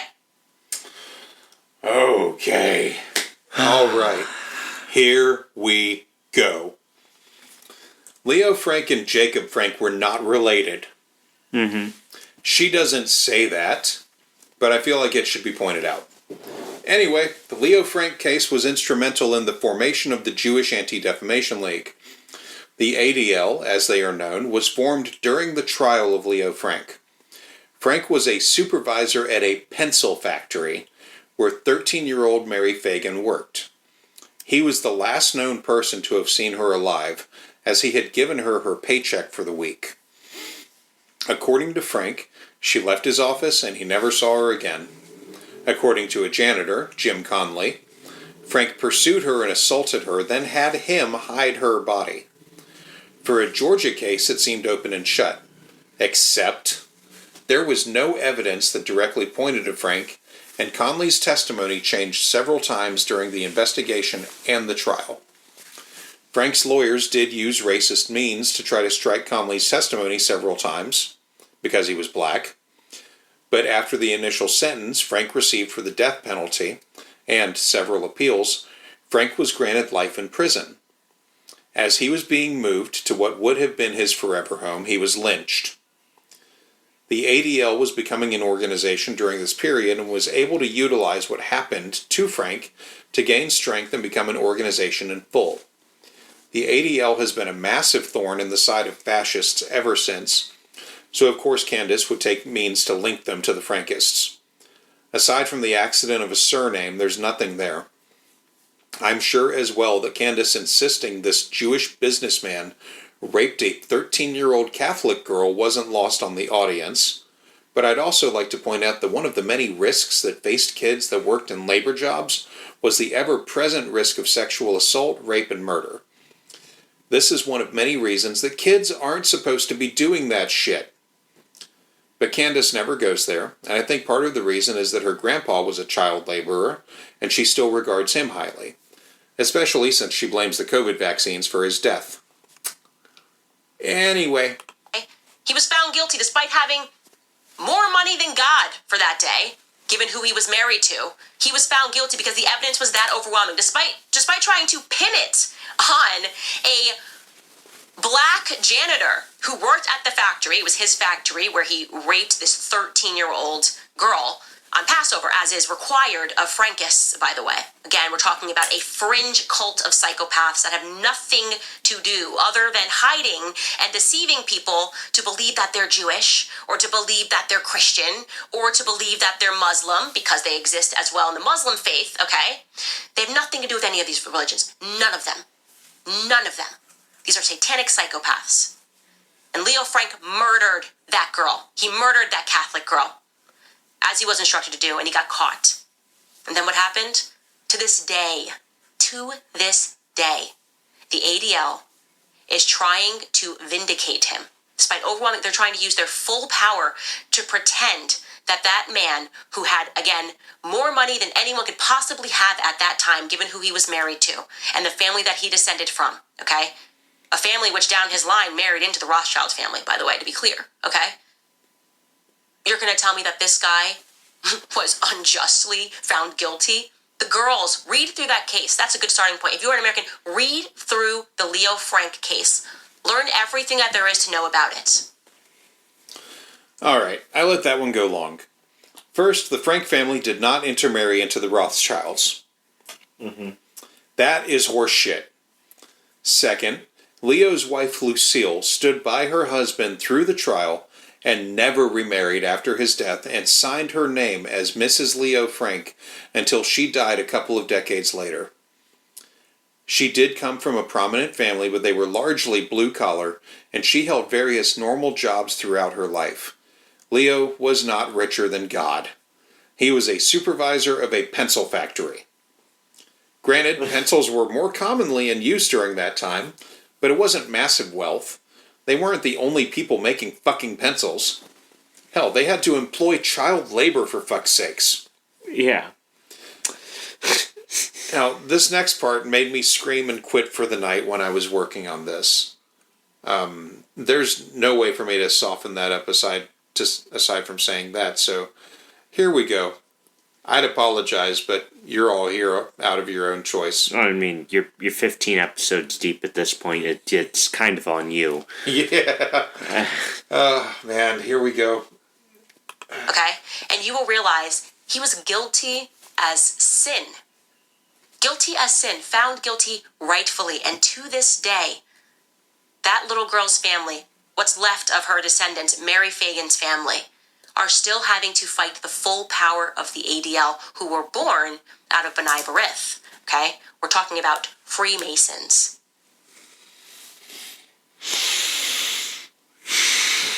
Okay, so there's a lot going on there. Hold on. Why I rage quit that night is because of the following.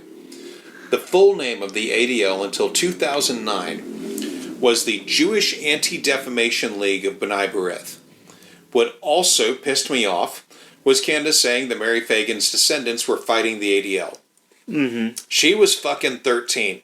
Yeah.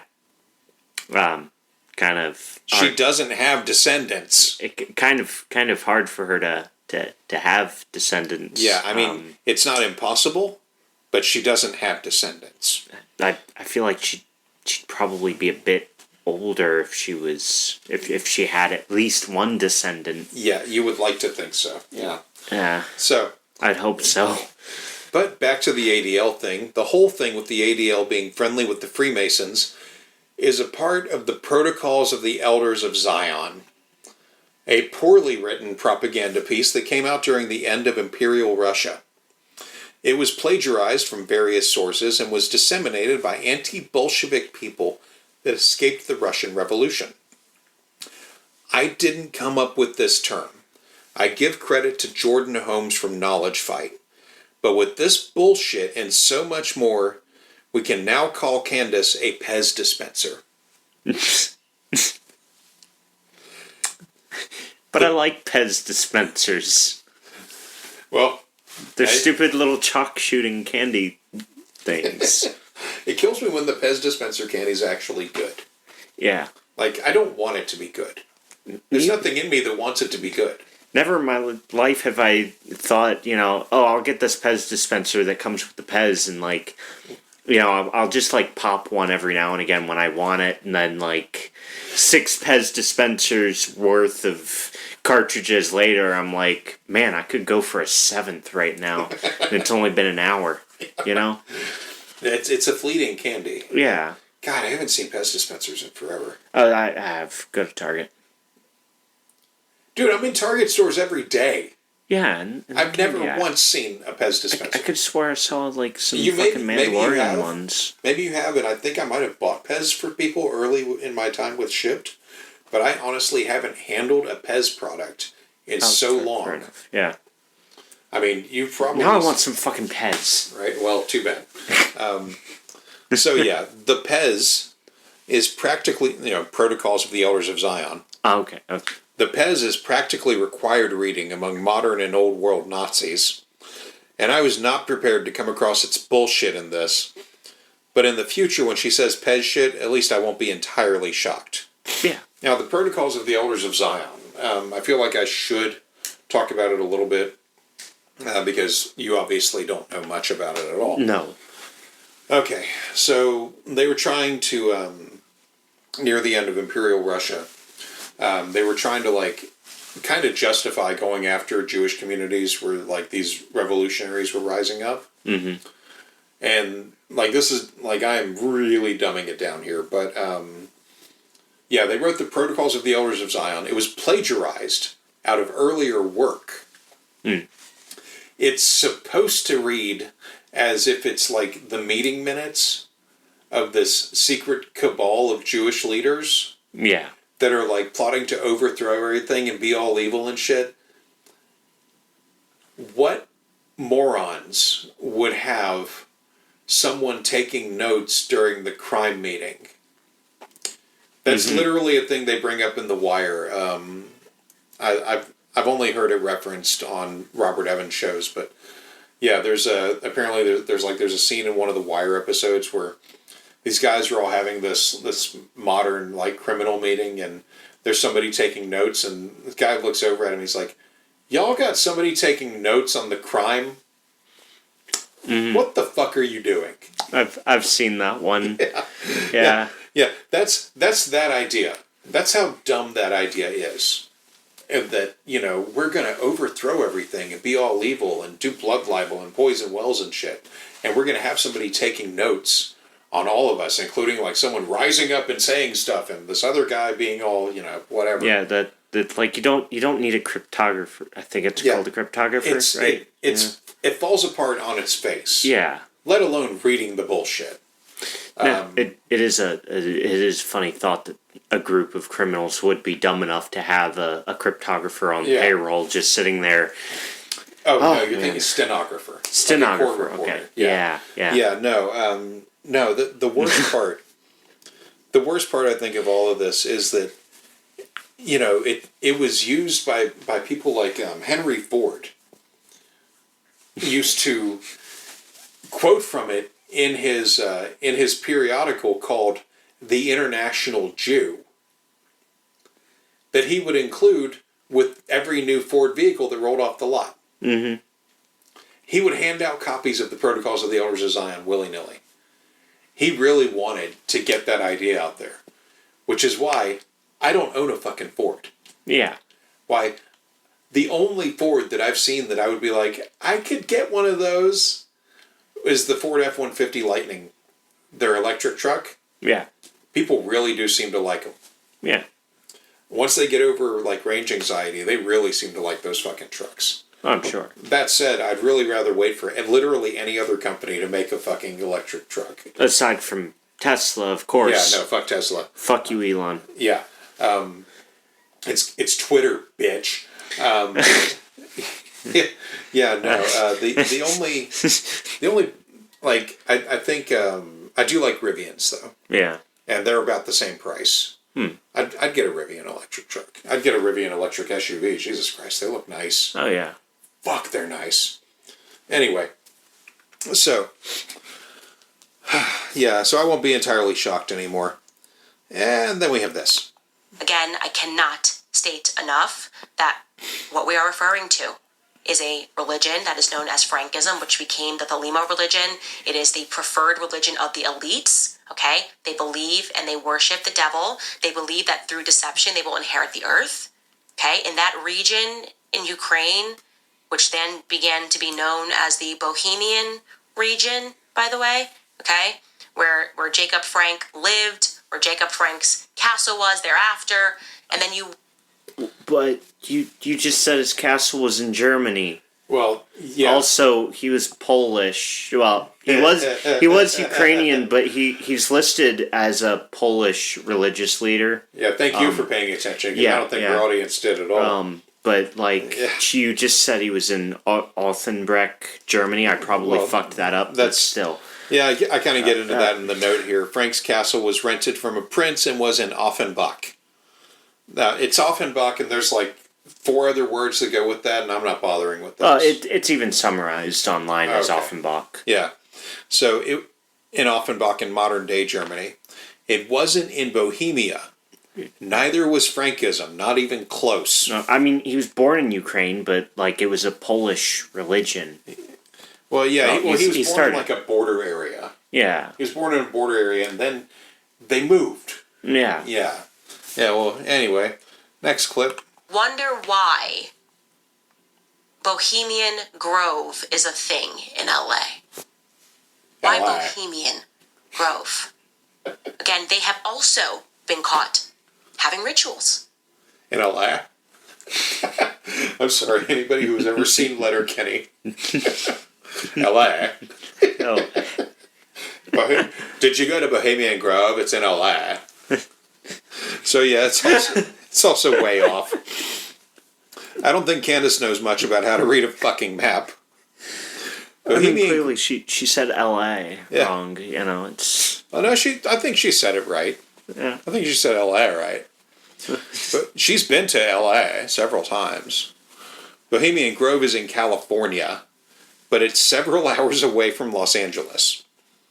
It's a mostly private men's club, but people have been there and walked around the place and taken video. It's just kind of boring. Alex Jones had to really work hard to play up the whole thing when he and a camera guy snuck in and filmed a stage play these mostly drunk guys put on every year.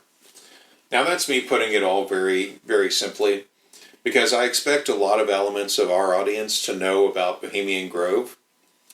Bohemian Grove it's basically a camp for anyone who's within like a certain level of money.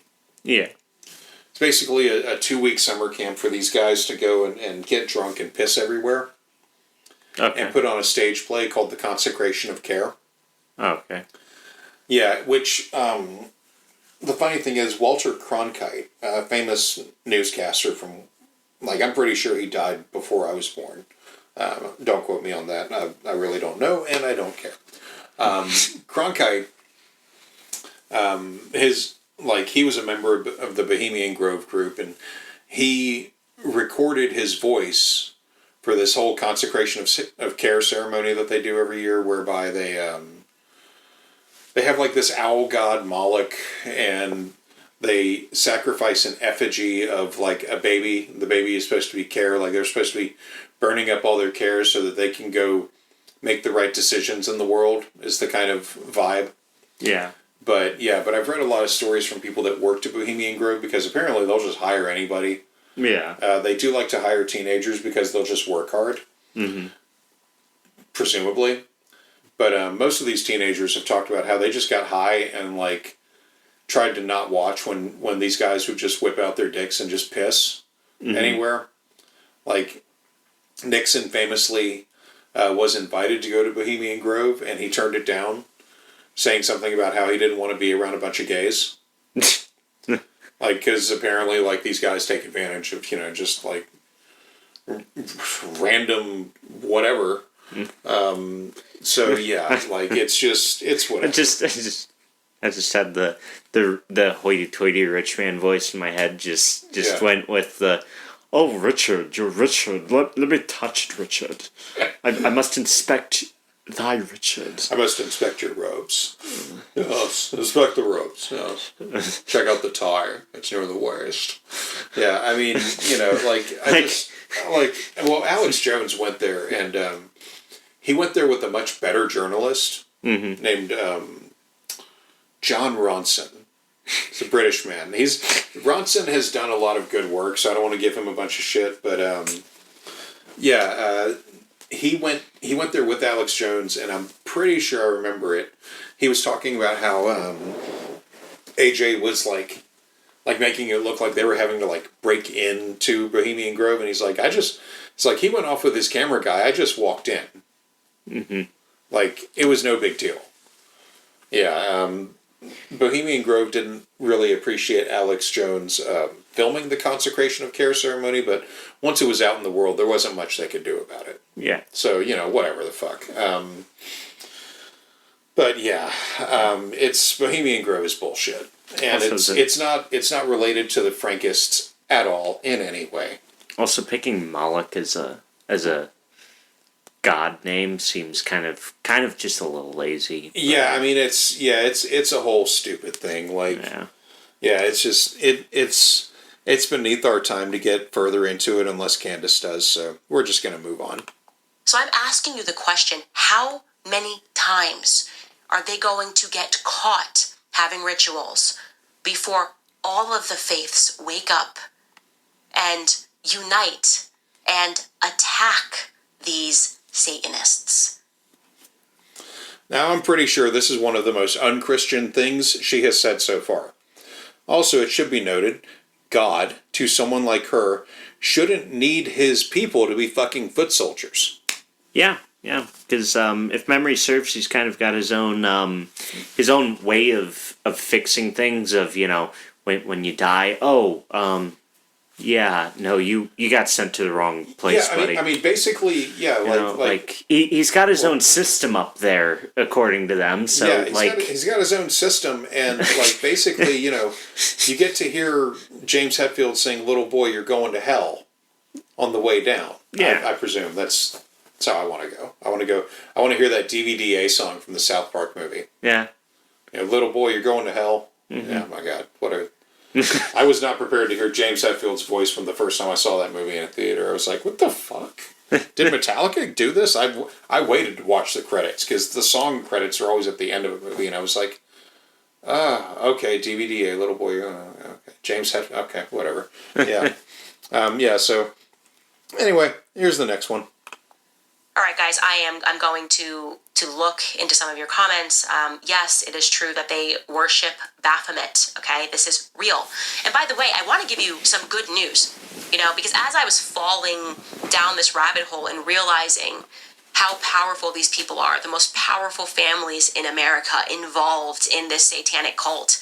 And again, if you guys pivot, because this episode will likely get taken down, you will see how many of these Ukrainian, Galician families started a lot of these YouTube, Google, everything goes back to Ukraine. It all goes back to Ukraine, and I have a lot of thoughts about that, about the fact that this religion, this faith, Frankism, first was born in Thessalonica, and then obviously the second coming, who was Jacob Frank, carried on in Ukraine. And you just see that just this impression today on Ukraine. I have a lot of questions about that. None of the founders of YouTube or Google are from Ukraine. Frankism isn't from Ukraine, and the Frankists don't worship Baphomet. Frankism is pretty much a dead religion. When Jacob Frank died, his daughter had a hard time keeping shit from tumbling down. A modern analog is the Mooney cult, which hasn't done well since Sun Myung Moon died. Yeah, he's got a crazy name, and he was a total asshole. And when Sun Myung Moon died, it took me a long time to be able to say it without laughing. Yeah, it's a crazy-ass name.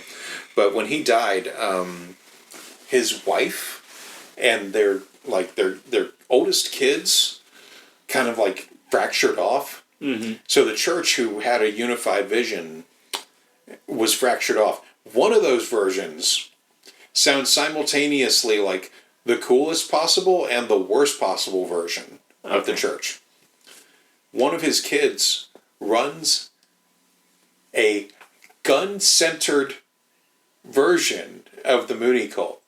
Okay. Where in their public things, in their public gatherings, everyone is expected to have an AR-15 on them. Specifically, ones that they make. Now here's the deal. They're not very good. They're some of the jankiest AR-15s that you can buy. Now, like I said, for a pyramid scheme, that's quite. I know it's hilarious and inventive and scary and also kind of awesome. Yeah. Just because, I've never been to a church where everybody was strapped. Well, nobody's liable to, God, there's a scene where Snoop Dogg's a preacher. I don't know what it's from. Yeah. But I've seen it where he just looks like a pimp in preacher robes that have been pimped. Yeah. And he's just standing there in front of his clergy, and he's doing his service, and this guy comes up and he's like, bring back my dead, or heal my brother, or something like that. And he says, I can't do that, but God will in his due time. And he pulls a gun on him, and Snoop Dogg just goes, now, son, you don't want to do that. And he reaches into his thing, and he pulls out 2 silver deagles and points them at him. He's like, you don't want to do this, boy. And it's just like, what the fuck? This went from a guy in distress threatening a preacher just because he's in distress to all of a sudden some form of shootout's gonna happen. The tables have turned. Yeah, I mean, yeah, like I said though, like the guy's like his version of it worships like they don't worship guns, but it's central. It's practically Mandalorian-esque, and I'm just like, man. But yeah, if anyone wants to hear more about the Mooney cult, I want to recommend a podcast called Falling Out. The first season of it is more centered on it, but the guy who runs Falling Out, he has a different guest every week, generally. Like, some of them run long and they have to do 2 episodes or whatever, but he takes people through what it was like growing up in that church before Moon died, and the fallout and everything. Like, it's really, really interesting. It's a very good show. I recommend it. Anyway, moving on.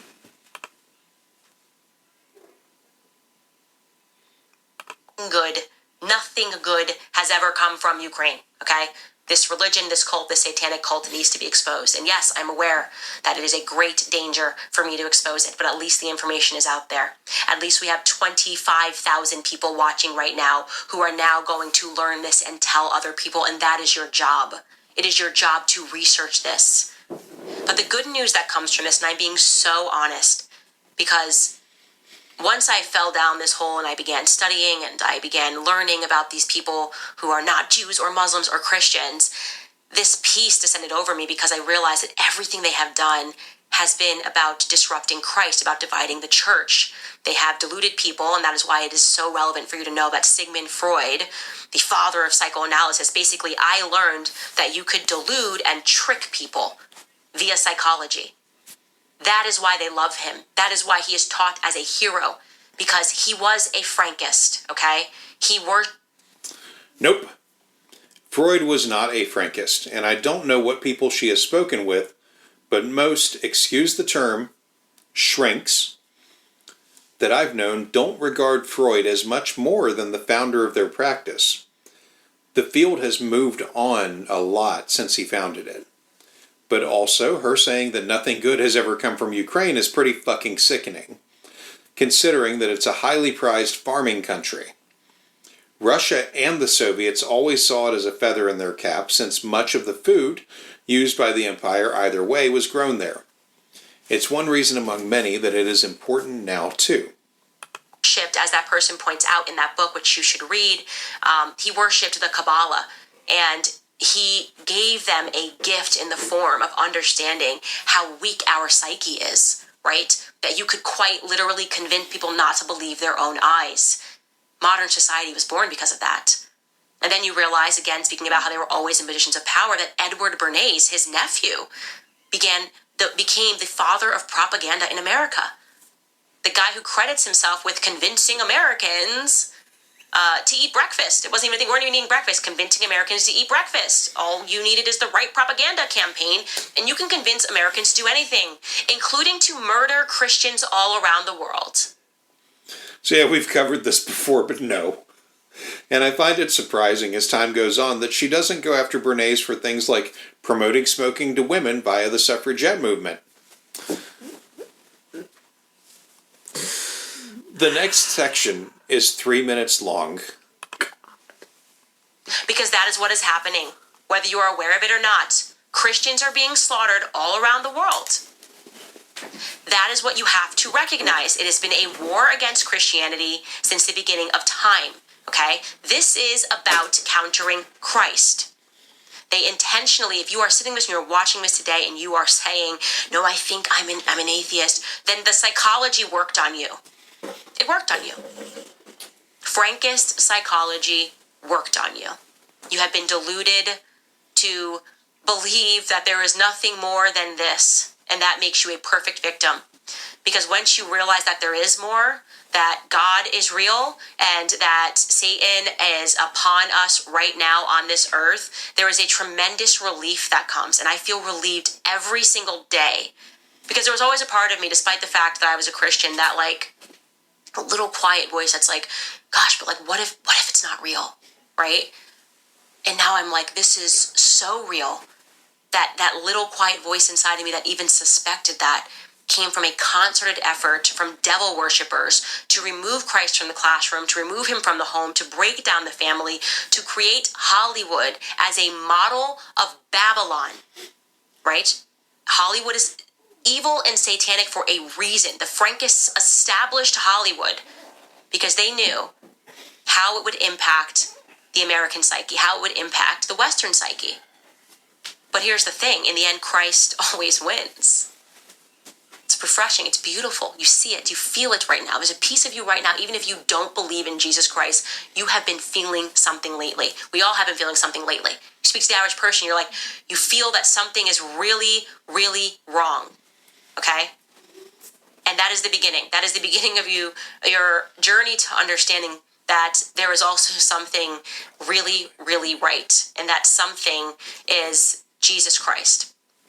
It is the Holy Spirit that everybody is experiencing. And I genuinely know that as dangerous as the information is that I am giving to you, as it is a danger to me, it is a danger to my family, I know that the only reason that God gave me this platform is because everything must be exposed.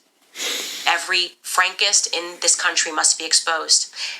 The media is protecting them because they established the media, okay? So it's a very simple litmus test. Who are the people in the media who told you that, no, there's no way that Brigitte Macron is a man, despite overwhelming evidence? They insisted on it being crazy. Who are the people that are trying to work overtime to tell you that Leo Frank is not a pedophile and a murderer, okay? The ADL was established by Frankists, Leo Frank, for a reason. These are the people who you need to stay away with. Yeah. You know, thought has kind of passed over my mind as we've done this, and it wasn't until Monday prior. Uh-huh. For those of you that don't know, I run a D&D campaign, and one of my players recently came back. He became Catholic, and he's... Okay, he was a drug addict before, turning to Catholicism, cleaned him up. Okay. Happy for that, Right. you know. But he's become zealously Catholic. Yeah. Like, it's become his new addiction. Yeah, that's part of the problem of having an addicted mind. Yeah. Is that you tend to substitute. But yeah, go on. I think she should just move to Ontario, Canada. Because they have a heavy Catholic population that are on the exact same mindset as her. Because last week I was sitting there listening to him go on about, frankly, some rather transphobic shit that I was like, I'm giving him a pass this one time. Right. If he goes on this kind of rhetoric again when I have a moment of, hey y'all, I need to take a break and make a fucking sandwich. I'm starving.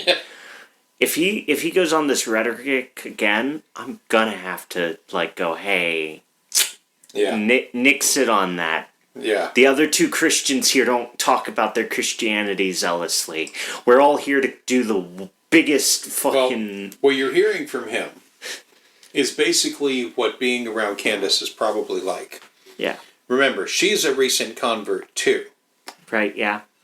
Her husband, that dipshit Nick Fuentes, and with Andrew Tate having recently converted to Islam, he was already an unsufferable bastard. Yeah. I can't imagine what being in a room with those people would be like. Mm-hmm. Except that I was around people that were new cultists. Yeah. They didn't make me want to kill them. Wait. I don't know that I would walk out without blood on my hands around these other people. Yeah. But yeah, I mean, new converts to any religion are generally like just the worst people. Mm-hmm. Like, and I say that from like being a Buddhist, and you know, like my conversion to Buddhism did not come with like a lot of strings attached. You know, I didn't do it because I was looking for something to replace Christianity. I did it because it felt right, and it was just as simple as going, yeah, I'm a Buddhist now. You know, there was no, like, I didn't go and write a letter to my fucking preacher None of Yeah. that shit. I didn't discommunicate myself with the church.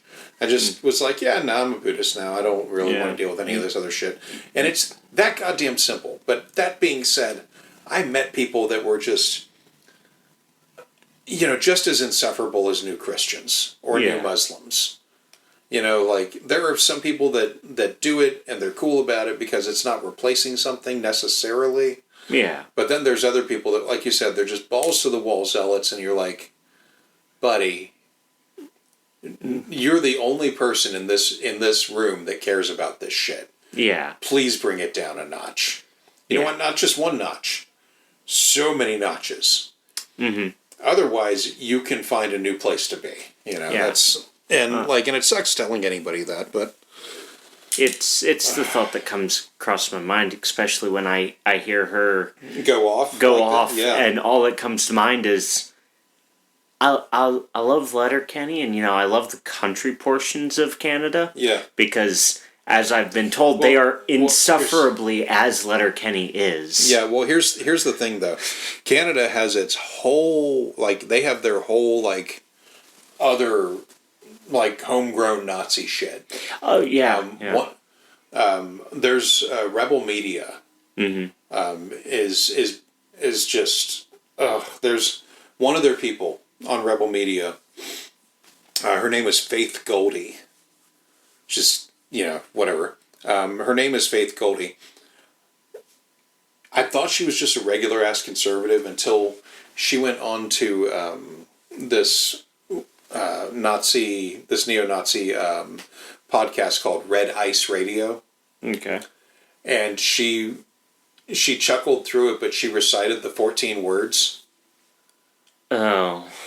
And I was like, well, you're not normal conservative anymore. You're on that team. Yeah. Yeah, and they've just... Yeah, being on Red Ice Radio, when I heard that she was on that, I was like, oh, come on. And then they were like, yeah, and she did the 14 words. I was like, fuck. Mm-hmm. So, yeah. The other thing, the biggest thing out of Canada that I've heard is anybody that... And it's the same fucking shit, too, now that I think about it. Yeah. Is anybody that is of, a mindset of... Man, I don't give a fuck what somebody else does to their body. Yeah. Is a fucking communist. Yeah. They're a bunch of Soviet communists. We let them into our borders from whatever place to whatever this, and I was sitting there, and my buddy that lives in Alaska, we often joke that Canada can just have y'all back. Yeah. Well, he was sitting there and he's like, I don't know, man. I'm surrounded on both sides by communists.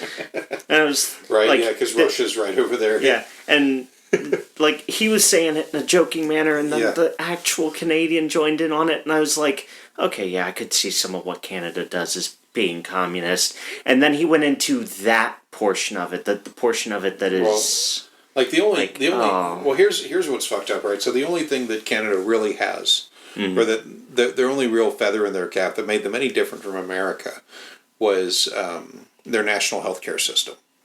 Yeah. Otherwise, a lot of shit is very similar. But what I heard recently is Justin Trudeau, the basically president of Canada, whatever he is, the prime minister. I don't care. He was on, I think, an American talk show on NPR recently, and he said there's one thing that America does better than Canada did for a long time, up until recently.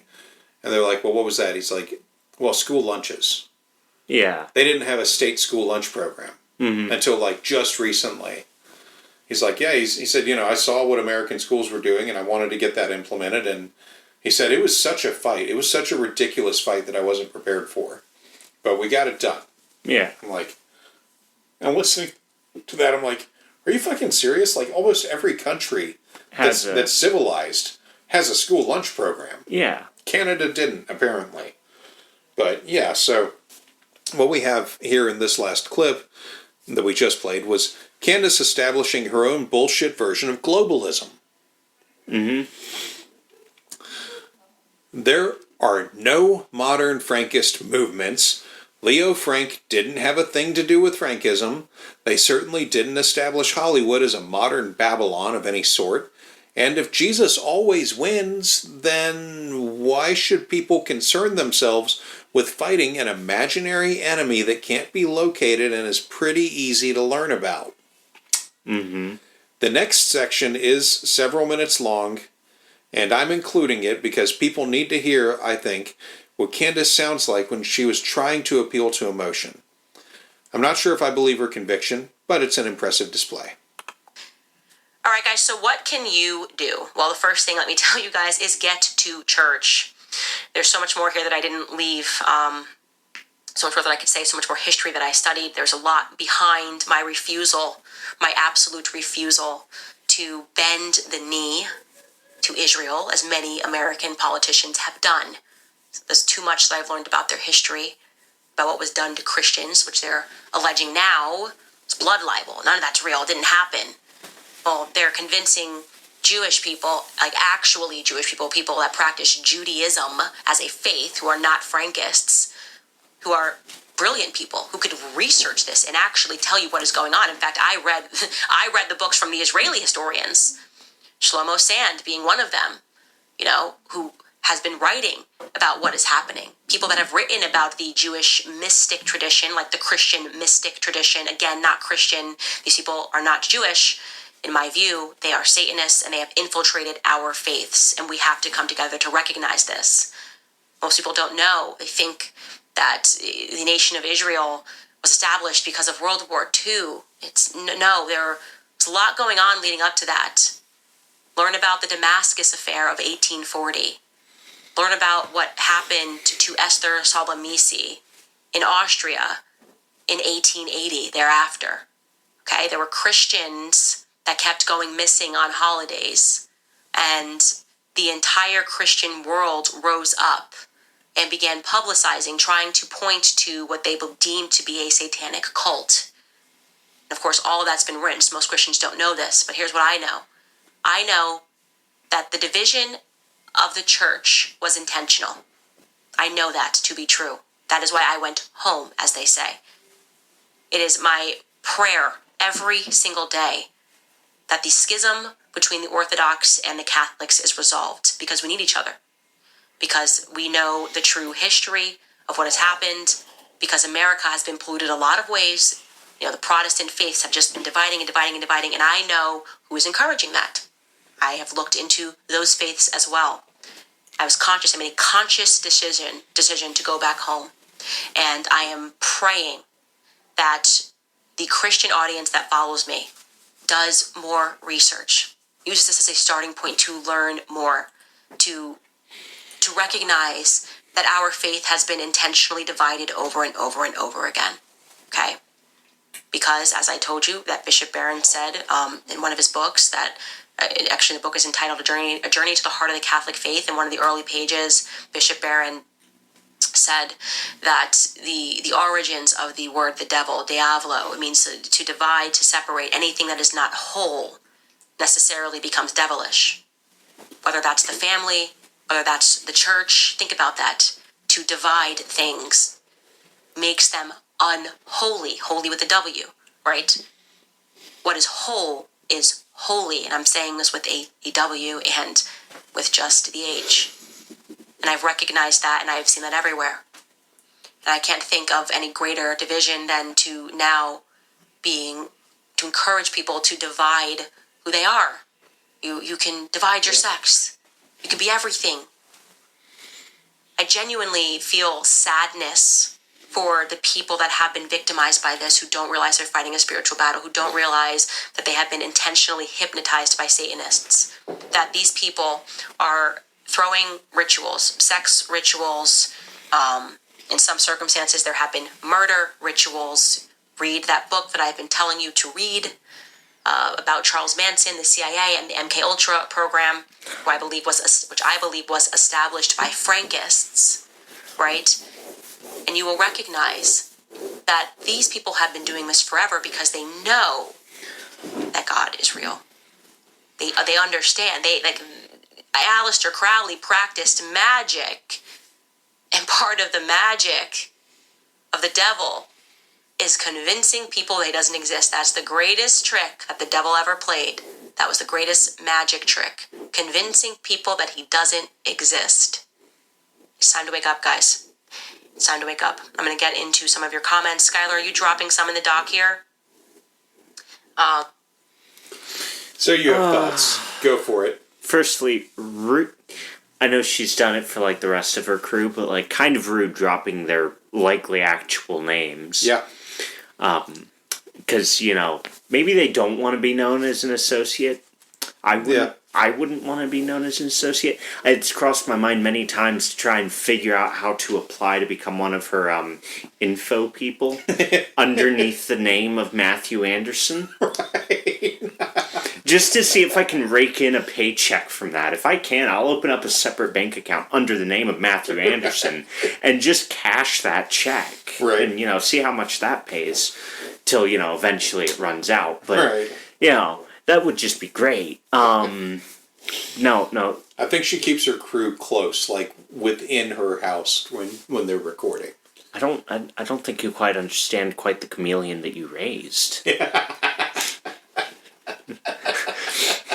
I had to sit and talk to an asshole that believed every single word that this bitch says. Yeah. This True. past week. That is true. I wanted to punch that man in the throat so fucking hard. That would really ruin the vibe of the dispensary. I know, it would ruin the vibe of the dispensary, but, you know, it's just... Anyway, God. Why was he buying weed? Fuck's sake. Dude was... Anyways. Fuck. Okay. Yeah. Again, on her pronunciation... Diablo? Yeah. There's a B there. It's Diablo. No. She's talking about the original Italian one. Oh, There is a okay, V. okay, Yeah, okay. I don't want to say, I think it's pronounced Diavolo. Yeah, it's Diavolo. But- We're talking about that yeah, one. But yeah. when she said Diavolo, I was just like, "What do you go to Taco Bell and get Diavolo sauce?" Probably. Fucking Or not. Christ, They on her Instagram, she said they did this. I don't know. I haven't looked it up. She said that her and her crew did a hot sauce challenge with some hot sauce named Hattie B's or something. There's like a billion hot sauces. Hattie B's. What I have had, Yeah. those chicken skins. Mm-hmm. I told you about that chicken skin. yeah. Yeah. They have. Which you still haven't gotten me a bag of those. Oh no, it's not that I haven't found you a bag. No, I said you still haven't gotten me a bag. Oh yeah, of those yet. that part's true. Hattie B's has they have a hot version.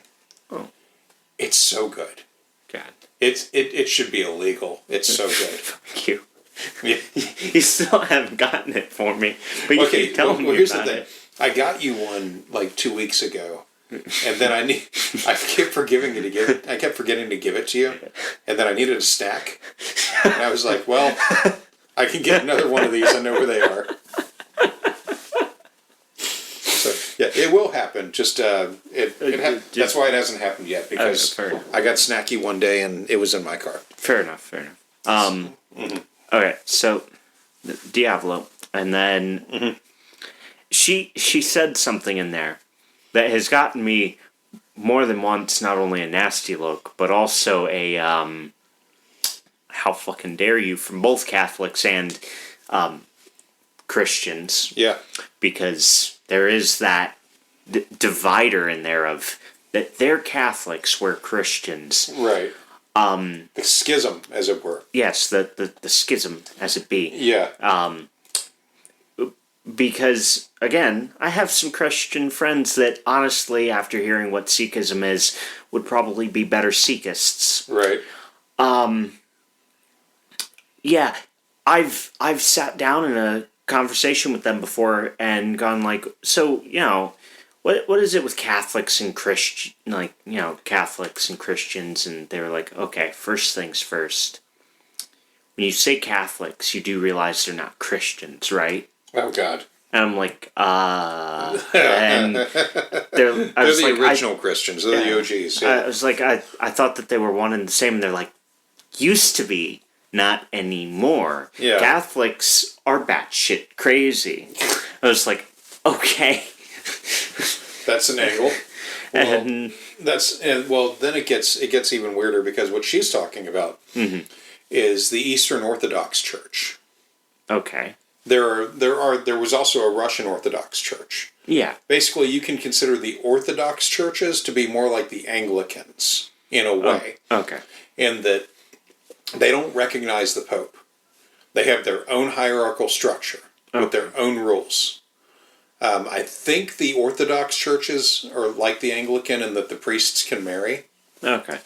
But yeah, the great schism that they refer to is the Orthodox Church that took off not in Haiti, excuse me, Ethiopia. Yeah. They have some of the oldest churches in the world. Okay. Like, some of them are carved into the sides of mountains. Yeah. I've seen pictures and they're utterly gorgeous. But yeah, they have some of the world's oldest churches. They have some of the world's oldest Christianity.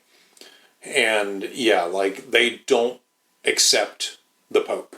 Okay. But that said, she's acting as if there's some sort of universalness to other religions. Buddhism has always been splintered. Yeah. In a way. I mean, Buddhists do tend to get along better with other Buddhists, but it's just because of the nature of things. But yeah, Buddhism has always been splintered. Basically, every country has its own fucking version based on whatever homegrown religion was there before. Like, Tibetan Buddhism still has elements of the original religion of Tibet, the original state religion of Tibet called Bon. Yeah. And that's the same too. Like in Thailand, it's more focused on other things, whereas Zen Buddhism is, you put a Zen Buddhist up against a Thai or Tibetan Buddhist, and you're going to see three different people. Yeah. Three different modes of dress, three different general ways of communicating. Like some of the practices may be the same because that's universally accepted, but it's kind of like an old 80-20 rule. Like 80% of this is the same, but the 20% that is different is noticeable. Yeah. It's like the difference between Baptist and Protestant and all that. Well, the Baptists are Protestants. Okay. But you're thinking more of like the difference between like Baptists, Lutherans, and Pentecostals. Okay. Yeah. But yeah, I mean, Islam is not universal. No. Like there's, you have different divisions within any given established religion. The Islamic friend I had back In Jacksonville, yeah. Yeah. His family was Islamic, and I had asked them the one day, I was like, okay, so where are you guys from? Are you like Pakistani? Are you Iraqi? Like, what are you? What's your deal? Yeah. I don't remember what the thing was, but I do remember being told, this is how such and such household would be comparatively to each of them. Yeah. And that's why his sisters would never wear their hijabs at home. Yeah. And that was the only time that it was acceptable for them to not wear them while I was present. Yeah. They're at home, so it's fine for them to do that. If you guys were all going out, then they'd need to wear them. Yeah. And as such, they'd only wear them if they went out. Yeah. The only time they broke that rule was going into Grandma's pool. Yeah. Because nobody wants to wear a towel on their head while they're jumping into a pool. Yeah, it kind of defeats its own purpose. Yeah. Yeah, I mean, that said, there are swimwear hijabs. Are there? Yeah. Oh, that's nice. Yeah, that's been a thing that I've become aware of in the past few years. What I think is funny is that in Minneapolis, in the uptown area, between downtown and like St. Louis Park, in the uptown area, there's a punk record store. Yeah. That is volunteer staffed. Okay. Right next door to the punk record store, I want to say maybe 2 doors down, there's an obvious sex shop. Yeah. Between those two, if I've got my location right, there's a hijab store where they sell like beautiful ones. Yeah. And running ones. Wait. Like any hijab a Muslim woman could need is in that shop. It's very cool. I'm like, that's Minneapolis in a nutshell, man. Yeah. Fucking punk rock, hijabs, couples therapy. And right across the street, if I have the location right, I'm pretty sure it's on Lake Street. Right across the street is like a fucking bowling alley bar. Yep. You know? Mm-hmm. Bryant Lake Bowl, I think it is. Bryant Lake Bowl. Yeah. Yeah. Yeah, like that's the area that I'm thinking of. And I'm like... What would really tie it off is if there was a Thai shop in between. Like a little... Like Thai food? Yeah, like Thai food. Not like neckties. No. Oh. Like Thai food? Yeah. I'm pretty sure there's one nearby. Like just some form of I'm pretty sure you could Asian throw restaurant a rock in there. and hit like a Thai shop nearby there. Oh, I'm sure. Yeah. Yeah. Well, at any rate, next up is the most bullshit thing. French people, I see you and I pity that this bullshit is directed at you. But have a laugh, please. I'm gonna be honest. I see the next episode title there. Yeah. And I honestly thought that was the name of the title, was French People, I See You and I Pity You. No. So here we go. This person, the early church fathers start here. One person is saying that is correct.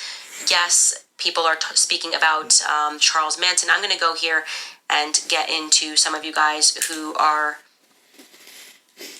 giving me some tips here. I really appreciate this. Thank you so much, Florent, who's watching this, and please share this. Your name looks French to me. Please share this all amongst France, particularly in France, you guys. Speaking of Jacob Frank, he had an affair with Empress Marie Therese. She was a Frankist.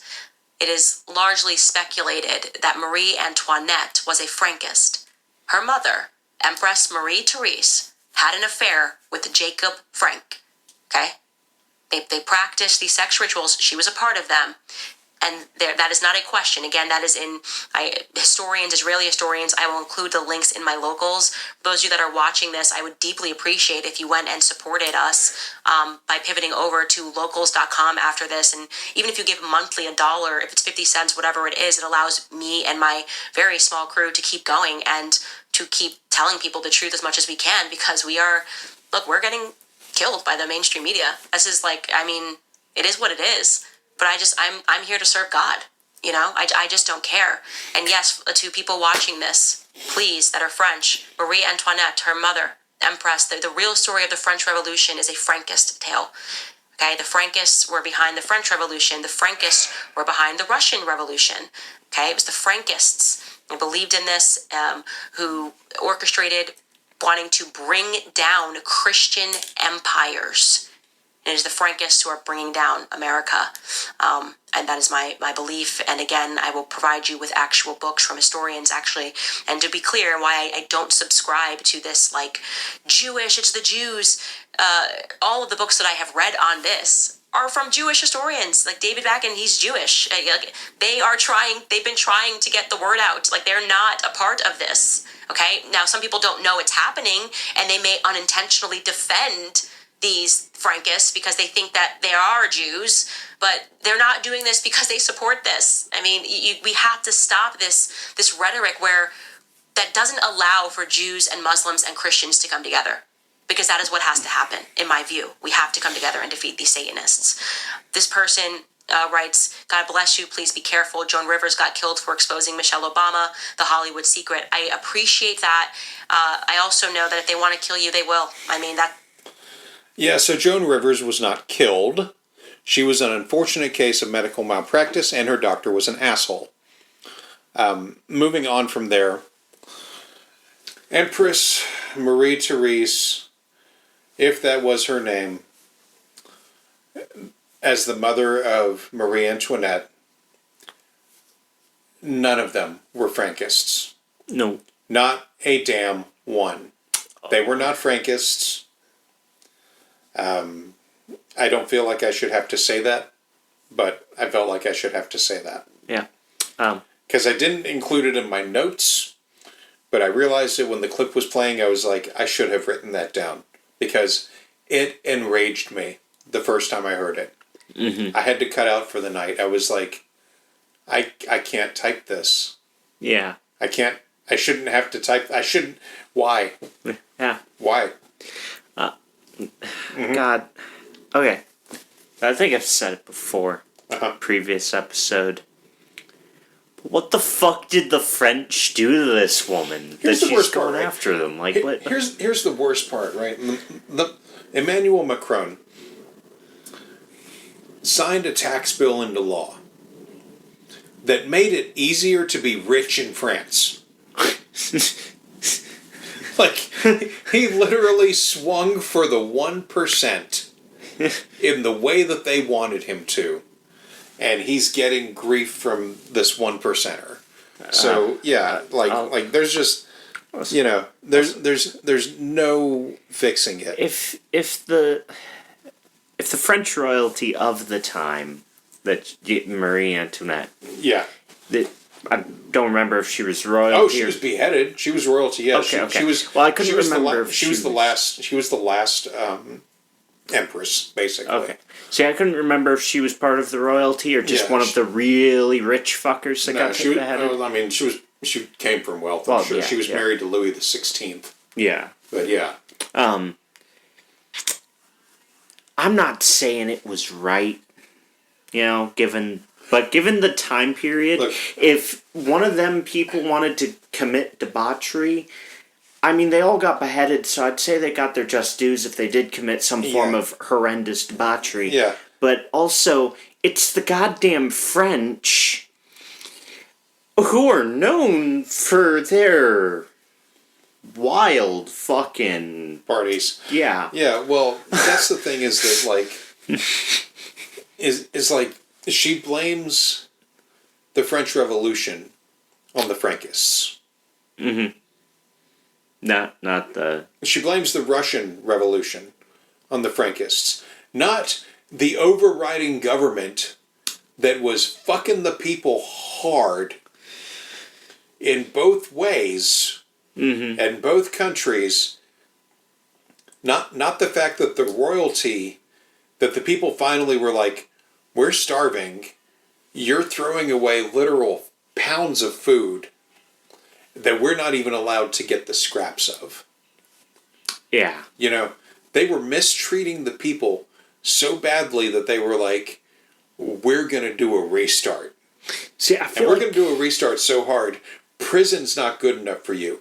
We're not going to keep you alive in prison. We're not going to give you a way to tell other people, like the prison guards, hey, get me out of here and I'll fucking hook you up. No, that's not a thing you're going to be able to do. You're going to go to that big cutty blade that we're going to use gravity and a pulley system to do again and again.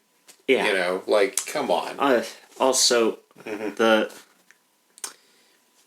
feel like the revolutions probably could have avoided being revolted on.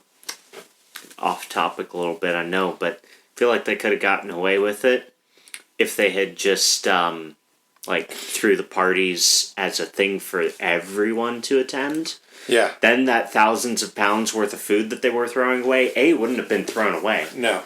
And B, everybody would have been happy because then they could have just rephrased it as, oh, we're throwing a festival, guys. Yeah. You know? I mean, and then that's- everybody's like, oh, yeah, festival, like- sparkly yeah, lights, like food. people used to do in power. Yeah. Yeah, like, come to the festival. Yeah. Yeah. Come to Festivus. Yeah, so... Why do you think we have fairs? Right. So the rest of the episode is Candace going further with her audience on what she already said, and I saw no point in playing more of her saying the same shit over and over and over as people commented with super chat tips. Why? Do you know what super chat is? Haven't you covered it before? I might have. Super chat is basically like the YouTube version of Monect. People pay money to get their chat comment up the chain so that the live host will see it and say something about it. You can refund super chats that don't get seen or said. It's a whole other like economy of shit that we're never going to touch. So I haven't looked into it any further than that. I just know that it happens a lot on Fat Man Beyond. Mm-hmm. Kevin Smith will have his guy JC, feed him super chats. Yeah. And be like, oh, this guy says this, that guy says that, whatever. Okay. Like, yeah, it'll never be a thing we have to engage with, so I don't fuck with it beyond that. Yeah. So, episode 35 is subtitled, More Cult History Exposed. So we start with the cold open. All right, guys, we are back after a tremendous episode yesterday. Unbelievable. I think we're going to actually cross 1 million views in less than 24 hours, which is just impressive. Impressive mostly because I think the majority of people have this perception that the public is too stupid or lacks substance to deal with complex issues. They think that everybody is just so surface. And so a lot of times in media, you're encouraged not to talk about anything of substance, like just be outraged at the Olympics and say, oh, what's going on, blah, blah, blah, blah, blah, and don't get any deeper than that. And I went deeper yesterday because I felt that it was the right moment, and I very much trust my audience, and now I realize that there is so much that, just like me a couple of years ago, I didn't know a lot of this stuff, and then I did the research, and then I wanted to know all of it. I see that you guys have that exact same yearning, and so today I'm not going to let you down. We are going to continue that most important discussion. So welcome back to Candace. So this is why I do this, because the number can be verified that 1 million people at least clicked on the link to the video, not to mention whatever her podcast and Rumble numbers are. It should be noted at least once that she has a sizable audience. And also, there was still no path forward for me to join locals on a third account from a different device, running a VPN that placed me in another state entirely. So you gave every possible way of it not being us. Yeah, because I was like, okay, maybe they're blocking gishgallupgirl.com. Maybe someone on our team is like, we should keep these fuckers out. Yeah. Maybe that happened. All right. So, used my real name. Mm-hmm. Again, nothing. Tried it from a library on both of those accounts. Nothing. Like, all right. Tried it, like I said, from a third location, different email address, VPN. I'm in Nebraska. Nothing. Have you tried it from Japan yet? I don't want to try it from Japan. Try it from Japan. No. Just try it from Japan. You know what might work? Maybe if I tried from the Vatican.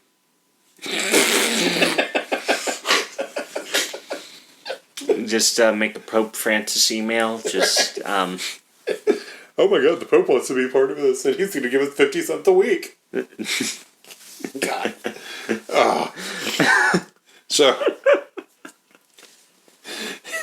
So if anyone else can get in there and tell me whether or not her team made links to her content and posted them there, let me know. Because her podcast notes don't have anything like that shit. It's just space for advertisers. There's no links to anything. It's just advertiser links. God. Yeah. So, here's the next one. I would probably say that within my life, telling the truth has always come very easily to me. In fact, I think I've always sort of demanded to have an honest discussion. Even from the time that I was a small child, I get that question all the time from people. You know, how did you learn how to public speak? Where do you get the confidence? And especially now that I have 3 kids, you can just see that everyone's wired in a different way when they're born. And I was just wired to want to know the truth without being fooled into it in any capacity. So I guess an example of this would just be my parents would always say that they had to sort of close the door and laugh when I was a toddler because I was constantly asking them questions like I was just this precocious child, and I feel like I was always looking out for my sisters in the same capacity, like telling them that this adult couldn't be trusted, or they weren't telling us the truth over something that probably was completely meaningless, but I think it just spoke to my natural character. And so when I got into politics and I recognized that the same thing was happening, that people were reaching this level of popularity where they suddenly felt that they just wanted to stay comfortable and they were no longer reaching to reveal the truth to their audiences, it was a tremendous letdown for me. Genuinely was a tremendous letdown for me. And so yesterday's episode didn't come without thought. You know, it was a discussion rather that I was having with my family, with my sisters, with my husband when I started stumbling upon deeper and deeper truth, and much of it just being so obscured from the public. You know, should we bring this forward? Do we want to be the people that bring this forward? Do we want to be the people that put our lives at risk, that put our reputation at risk? And I just know that there has been a lot that's been happening in the world, but I felt very much that the signs were there, that the public was ready, and that I was ready to sort of deliver this information. And so I want to jump right back into that discussion that we were having really about spiritualism. And I'm going to use not a current event, but a recent current event that happened a couple of years ago. You will remember this because I think it might have been the craziest moment from 2022. So Kyrie Irving, at the I laughed at all of this because I find it hard to imagine anyone else signing off on this ridiculous and unproven bullshit. But also, patting oneself on the back for being a curious kid is probably a sign of narcissism. Like, a lot of kids are curious about stuff. Big fucking deal. It's not a special trait. Candace goes on to discuss her thoughts on NBA player Kyrie Irving and a bad documentary he posted a link to on Twitter a couple of years ago that blew up or something. Candace uses this and a quote that she plays from a preacher with the weird but entirely real name of Manly P. Hall to say that people need to know where they come from, and if you don't know where you come from, if you don't know your history, then you have no grounding for things that should be important to you. She does all of this across several minutes of her show just to say, if you don't know where you came from, you know nothing.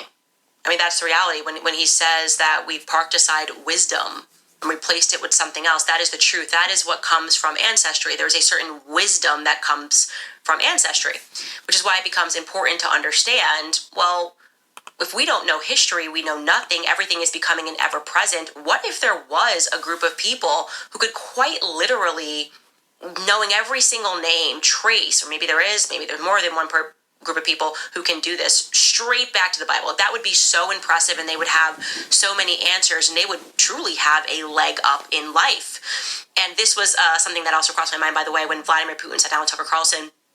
And one of my friends, Mike Cernovich, tweeted this mass media freak out. They did not want Americans to hear what Vladimir Putin had to say. And he starts out with this, in the 7th century. And then he starts walking through Russian history, like literally started beginning in the 7th century. And Mike Cernovich remarked that Americans have no concept of these blood feuds that could quite literally be dating all the way back to 7th century. Like what he is describing, Vladimir Putin that is, between Ukraine and Russia, he is saying is something that began in the 7th century. That is quite impressive. Again, not something that Americans could quite imagine, least of all when so much of our education is fake. So first, let's discuss Mike Cernovich and why I laugh anytime he is brought up.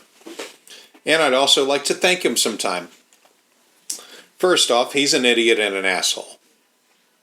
He was the loudest voice a few years ago, and he got James Gunn thrown out of the MCU after Guardians of the Galaxy 2. He whipped up a social media frenzy over a bad joke for a stupid party that James Gunn had been a part of a decade or so prior. James Gunn left the MCU, went to the DCEU, made the Suicide Squad and Peacemaker, and went back to Marvel to make Guardians 3 once Disney figured out it was safe to have him back in-house, but because his work at DC was so well received, Gunn is now heading up the DCEU slate of productions. So out of a fire came something awesome. So he deserves 2 middle fingers for being a douchebag, but also a hug for inadvertently helping me see awesome entertainment. But also, who gives a fuck about Russian blood feuds with Ukraine? Candace has a lot of nerve saying that shit somehow matters, when she will also say that systemic racism isn't a thing. You can't have it both ways. But I also watched that interview, and Tucker gets totally domed by Putin. It wasn't hard to find. People in media despise it because Tucker might as well have been a golden retriever at Putin's feet. He didn't do any real pushback or ask any hard questions. Then we get into Wikipedia and the ADL.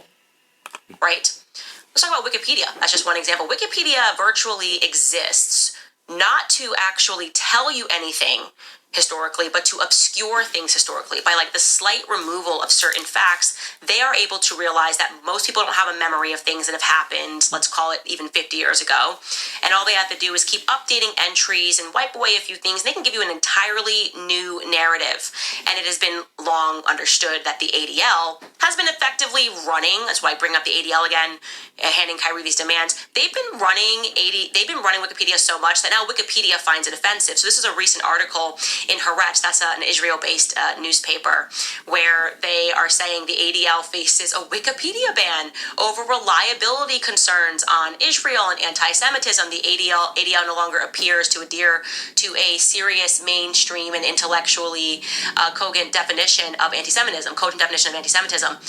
So what they're basically saying is like they're just putting their feelings in there, and they're saying a lot of stuff. But I think it's funny that the Wikipedia is saying that just recently happened. No, it's always been that way, and I gave you that example yesterday.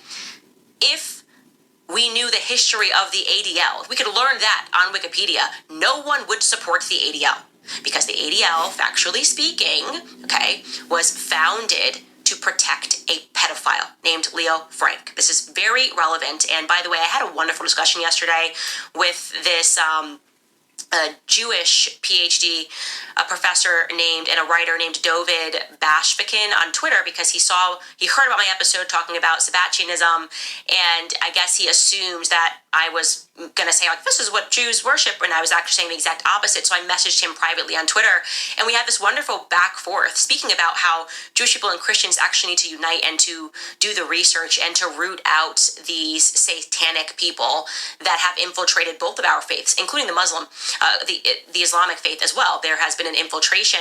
And so we were having this back forth, and I was talking to him, speaking to him about these Frankists and how they literally came to America, and the evidence of that is everywhere.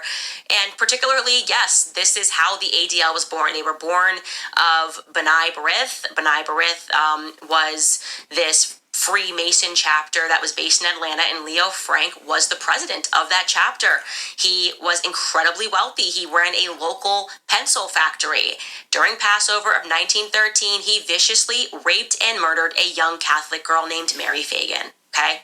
Now, this I am bringing up again because this is something that if you are Jewish and you're interested in history, this is something that you could read a book on, and I think that it would plant a seed for you, that there are people that are purporting to be Jewish that are lying to you about things that have happened historically and getting you to defend these horrific people, like Leo Frank was a horrific person, on this false idea that what happened to Leo Frank was evidence of anti-Semitism. In fact, there's no evidence when you actually read the facts of his case that anything that happened to him was anti-Semitic. And yet, so from the top, Wikipedia walked a fine line on this one.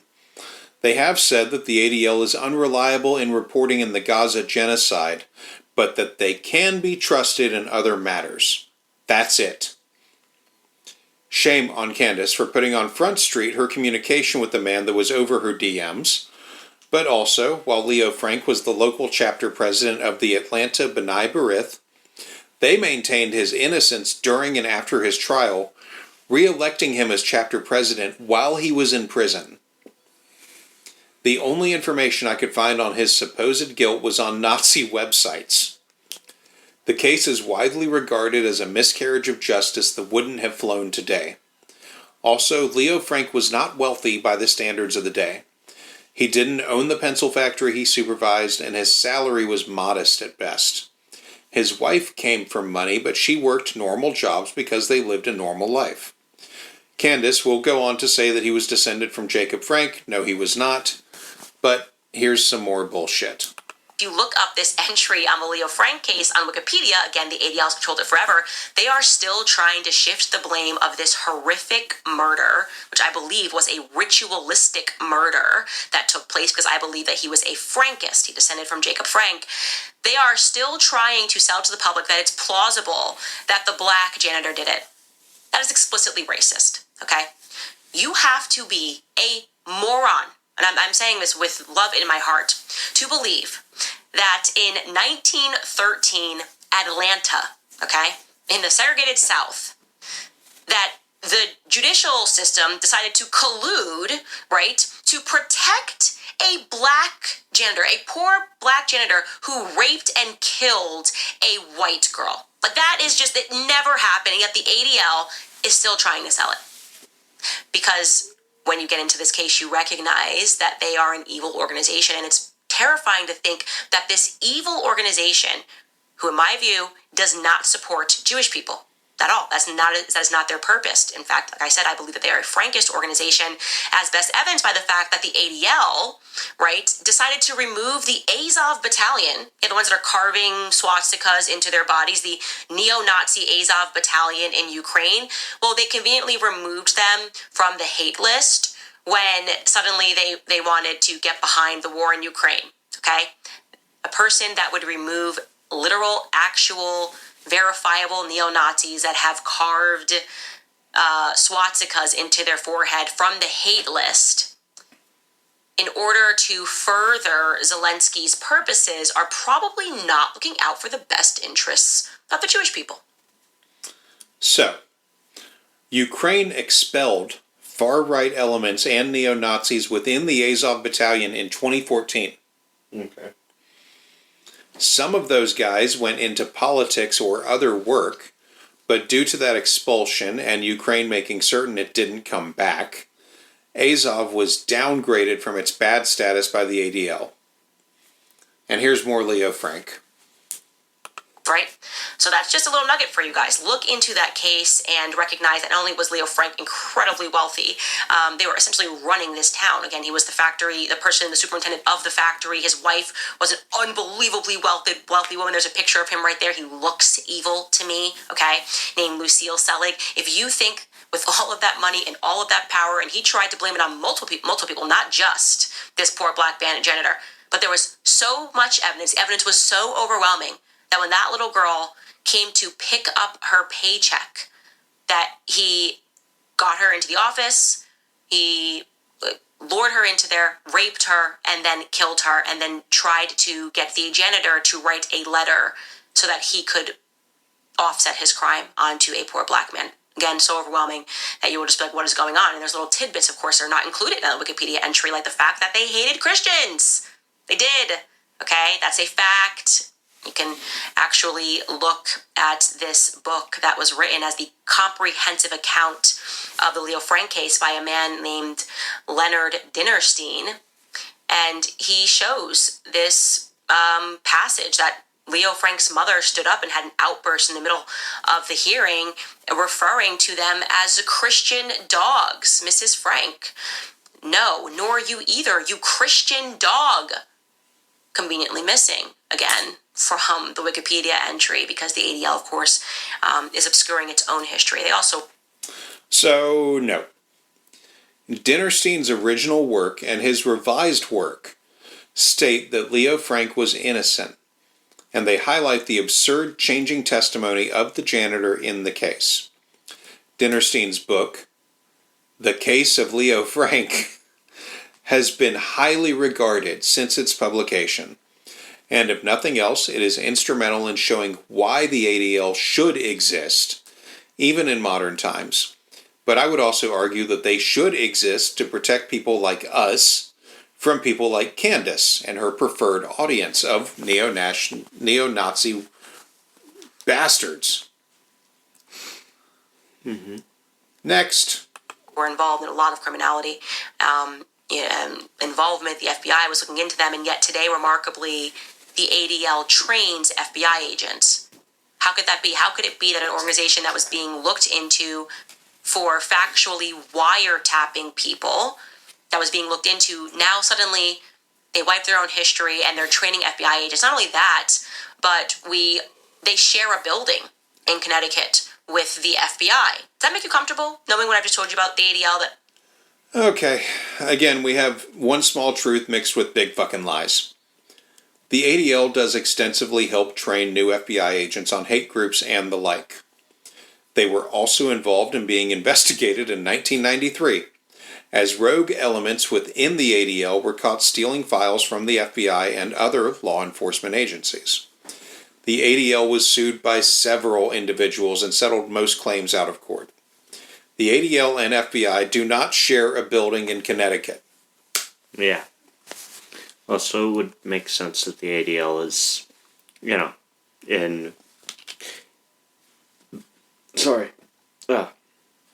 would make sense that they help train for hate groups, considering, they probably have a whole entire filing cabinet dedicated to hate groups. Unfortunately, I think they have more like a filing floor. I would be surprised. That this would be happening. And obviously, we got to see them flex their power when it came to TikTok. You know, Trump couldn't get it done when he signed an executive order saying, "I'm worried about China. We should ban TikTok." But when the ADL wanted to do it, it took a day, a couple of phone calls, maybe some blackmail files. I don't know. I have no idea. But it's just incredible to see that people just got in line and were willing to go, we should definitely ban TikTok. Now, the reason why I'm speaking to you about this is twofold, because it's very important for us to understand that, again, the job is to not just delete your ancestral history via never-ending wars, moving people around, large human trafficking operations, but to also create that 1984 scenario where essentially you don't have a memory of yesterday. Everything's just to become like an ever-present, right? People are not even learning how to read. The establishment of public education, federal education, the Department of Education, and now kids are getting dumber and dumber and dumber, and they're just going to tell people what to think, of course, making it so that people react emotionally and not rationally. You're not going to be able to access books. You're not going to be able to read these books. Everything is just going to be an ever-present, and the state is going to tell you what to think. They're going to enslave humanity, in my view, in this way. And one thing, and this is a big thing, by the way, so I'm really hoping that a lot of people who are Jewish are watching this as well. That struck me as really odd when I was learning about Sabbatianism, and this really shocked me in my core because I've always told you guys I grew up with a large Jewish community. All my best friends were Jewish growing up, and I've always seen like the Star of David. That is a lot of Jewish people wear as a necklace, and I thought that was associated traditionally somehow with Judaism. And so I was very surprised. I will ask the question, do you know the history of the Star of David? Why is it being called the Star of David? And I'm just going to just show you guys this straight up on Wikipedia. So if it's on Wikipedia, basically after they've obscured everything, that just must mean that it's just such an irreversible fact, because you wouldn't even want to admit this, but this is what the entry shows you about the Star of David, because it's actually a very recent thing that has been adopted from the Jewish community, okay? So, Wikipedia can't be trusted, except for when it works. Yeah, if you can't trust Wikipedia except for when it agrees. Well, except for when it's easier than finding another source. Yeah. Yeah. Because it's almost as if it's the first thing that pops the fuck up. So Candace goes on basically to read the Wikipedia entry verbatim. I checked it out. Seems legit. But not something stemming from the ancient times. And this is exactly what it reads. It reads that it is a derivative of the seal of Solomon, was used for decorative and mystical purposes by Muslims and Kabbalistic Jews. I want you to remember that, okay? So it's a derivative of the seal of Solomon. King Solomon was used for decorative and mystical purposes by Muslims and Kabbalistic Jews. It also goes on to say that only around 1 millennium later did the star begin to be used as a symbol to identify Jewish communities, a tradition that seems to have started in Prague before the 17th century. I want you to remember that as well. And from there spread to much of Eastern Europe in the 19th century. It came to be adopted by European Jews as a symbol to represent Jewish religion or identity in the same manner the Christian cross identified the religion's believers.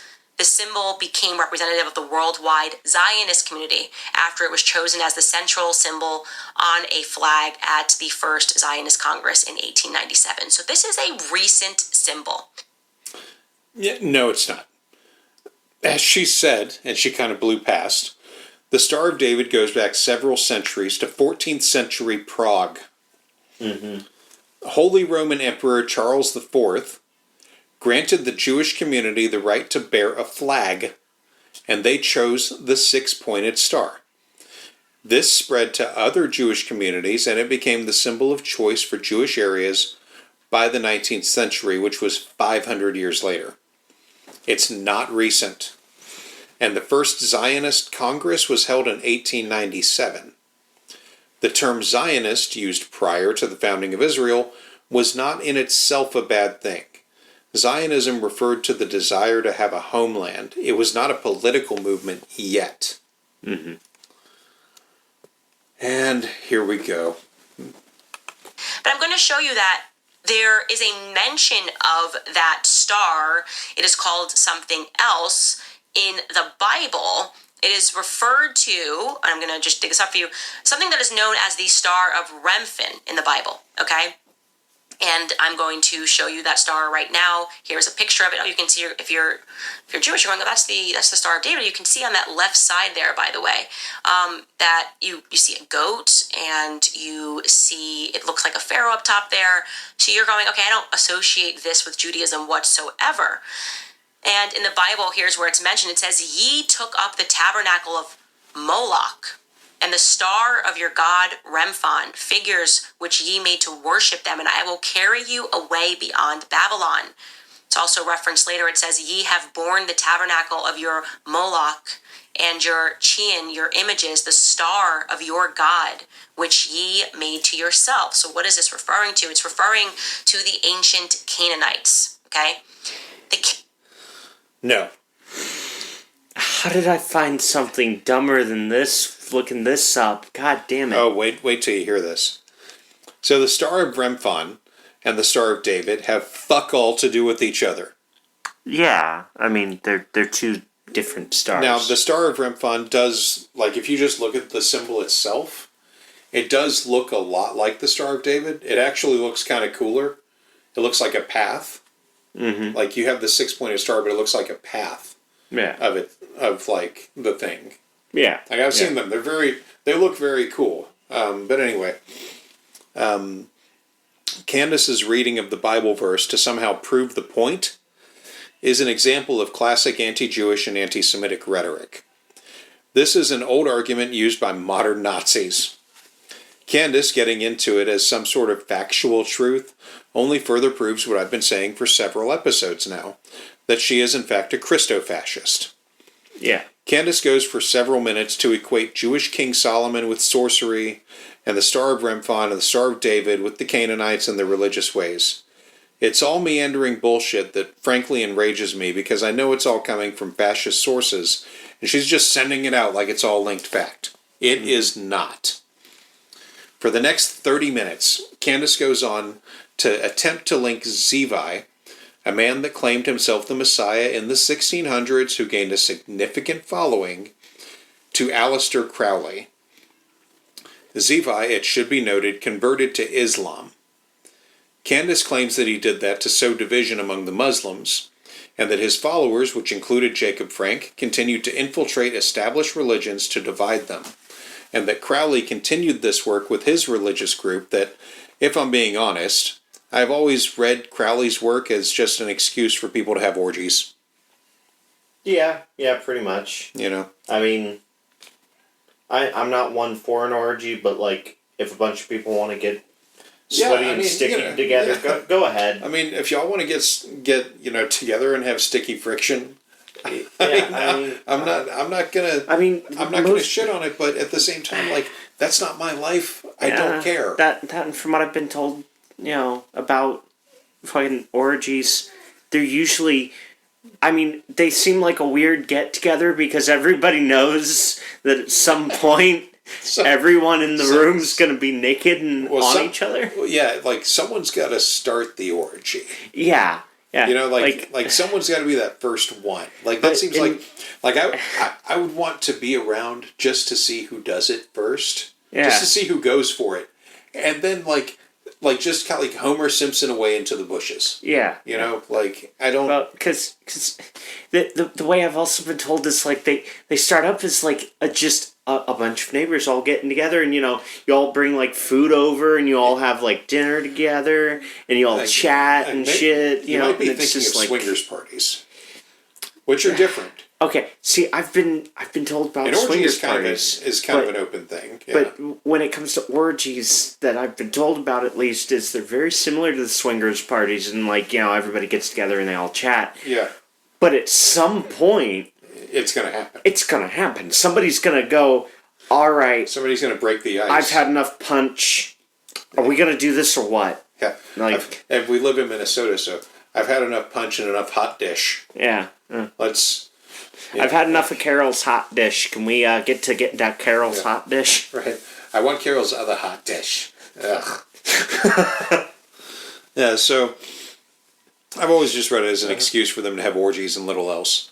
I'm not going to play any of Candace's meandering on this topic today.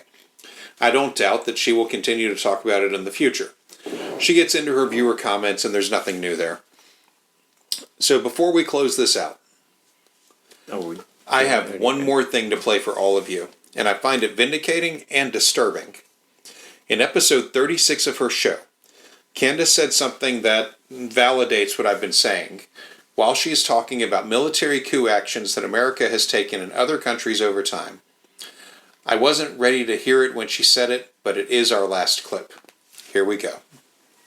That similarly staged a coup.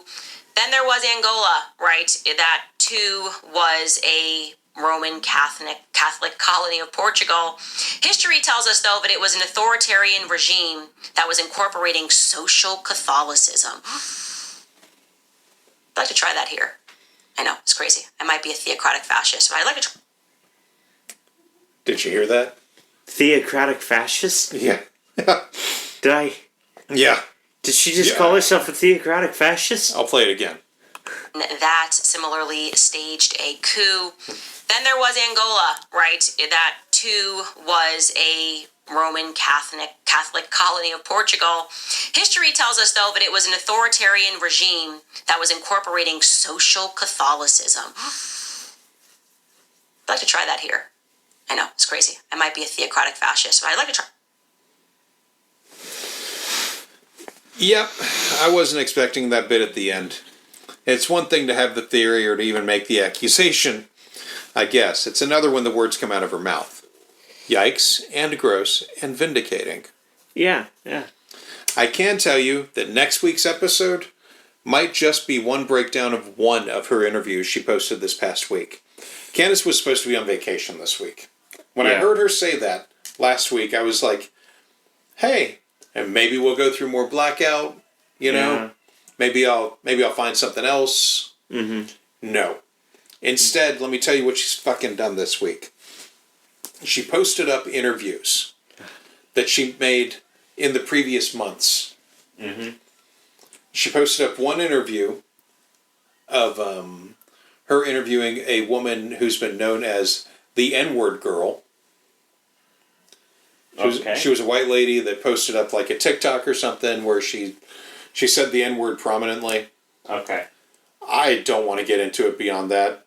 Given what I've just said, anyone interested can look it the fuck up. Yeah. It was a 30-minute interview, and it was stupid, and I don't care. Anyway, the one she did the second day was with a comedian who has a podcast of his own named Dave Smith. Now, the problem with this was that it's 2 hours. All right. When they get, like, Dave Smith has been on Candace's show before. They're comfortable with each other. When they get comfortable in this interview is when shit made me scream. I screamed, and then I screamed more because I knew I was going to have to listen to what I just screamed over several times until it didn't affect me as much anymore. But I'm going to have to hear it again because I'm going to have to cut the fucking clip. And then I get to silently scream over here. And then our audience will lose their shit. Yep. Yeah. So that's a thing. And today I listened to the most god-awful thing. She played the fucking Ye interview. It was an hour and a half, or close enough to, an hour and a half long. And that man needs help. He does not need people like Candace around him. He needs legitimate help and people that care to be like, buddy, your heart might be in the right place, but your words are all fucked up. I feel like he might have had a wife or two. that might have already tried that. I think Kim Kardashian spent as much time as she could trying to fix it and had to walk away. Yeah. Yeah. One of my favorite things, though, is he claims to have been the richest black man in the world at one point, or the first black billionaire. Neither of which are true. Yeah. Neither of which are true. Yeah. And I'm like, my God, can you be that up your own ass? God. Like, you know, I've said it before at my, previous job. Yeah. Or I had to work lottery counter. Yeah. And people's one question is always, what are you going to do with lottery money if, you win it? And I'm like, disappear. Yeah. They're like, what do you mean by that? I'm like, well, there's some debts that need settling. Those get settled. Some property gets purchased. And no one ever hears about me again. Stops existing, Yeah. Matthew Anderson stops existing. Yeah. Or whatever other alias you've come up with. Yeah. Yeah. Yeah. We just stop existing altogether. Yeah. And I become somebody new. Andrew Andrewson or some shit like that. Right. Yeah. Move to a nice small town where nobody knows my fucking name. Right. Move to a nice small town that I buy quietly. Yeah, And then when somebody, eventually a neighbor comes over and goes, hey, you can't be growing here. Just go, I own your property, Bob. I will give you as much money as it takes to just fuck off. Right. I want you to tell me a price, whatever it is. Like, I'm not going to be a billionaire asshole that fucks somebody out of their business, but, like, I'll go, man, I'll give you some money. Fuck off. But, so yeah, they, I can't fucking, oh God, she's gonna post at least one more I'm gonna have to listen to tomorrow. And yeah, like I think I might pull some of the stuff out of the Yay one. Mm-hmm. But yeah, mostly I think it's gonna be her interview with Dave Smith. Oh, God, he's terrible. Okay, let's drink something stupid. What are we drinking tonight? Oh, right. Pucker Up Grape by Blue Sun. Okay. And their super sour soda line. Yeah. What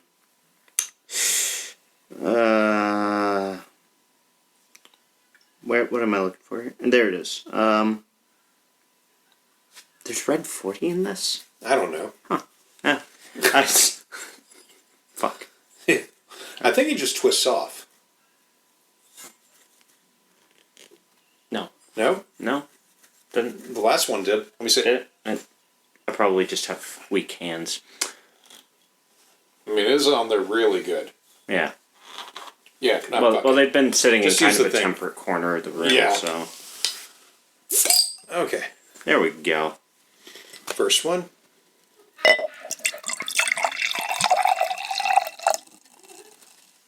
All right. That one seems a little thick. It does. Ooh. Ooh. Oh, God. Why do all of these smell like just... This smells like Aguilosa. It really does. God. God. Oh, God, it got worse after I put it in the glass. I know, right? I know these glasses are clean. I washed them out like a week ago. Okay, let's just do this. Yep. Okay. No. Well, okay. And I don't hate it. The aftertaste redeems it. Yeah, I don't hate it. But, like, the initial taste... I wouldn't call it sour so much. No. I don't think any of these have really been sour, except for, I think, the last one. I didn't think the blueberry was sour at all. Didn't we start with watermelon? We did? The watermelon had a sourness to it. Yeah, but a little bit of a sour. Yeah. Didn't we have one... I swear we had one in between that smelled like pine salt. Apple. Yeah. Apple. Yeah. Yeah, the apple was a trip. Yeah. Yeah. And I gotta say, my favorite grape soda Yeah. that I've had since we moved here was Sunday Purple. Mm-hmm. I don't remember the name of the company right now. Sunday Purple was the best one. Yeah. Yeah. Okay. Well, do you have anything to add before we close out?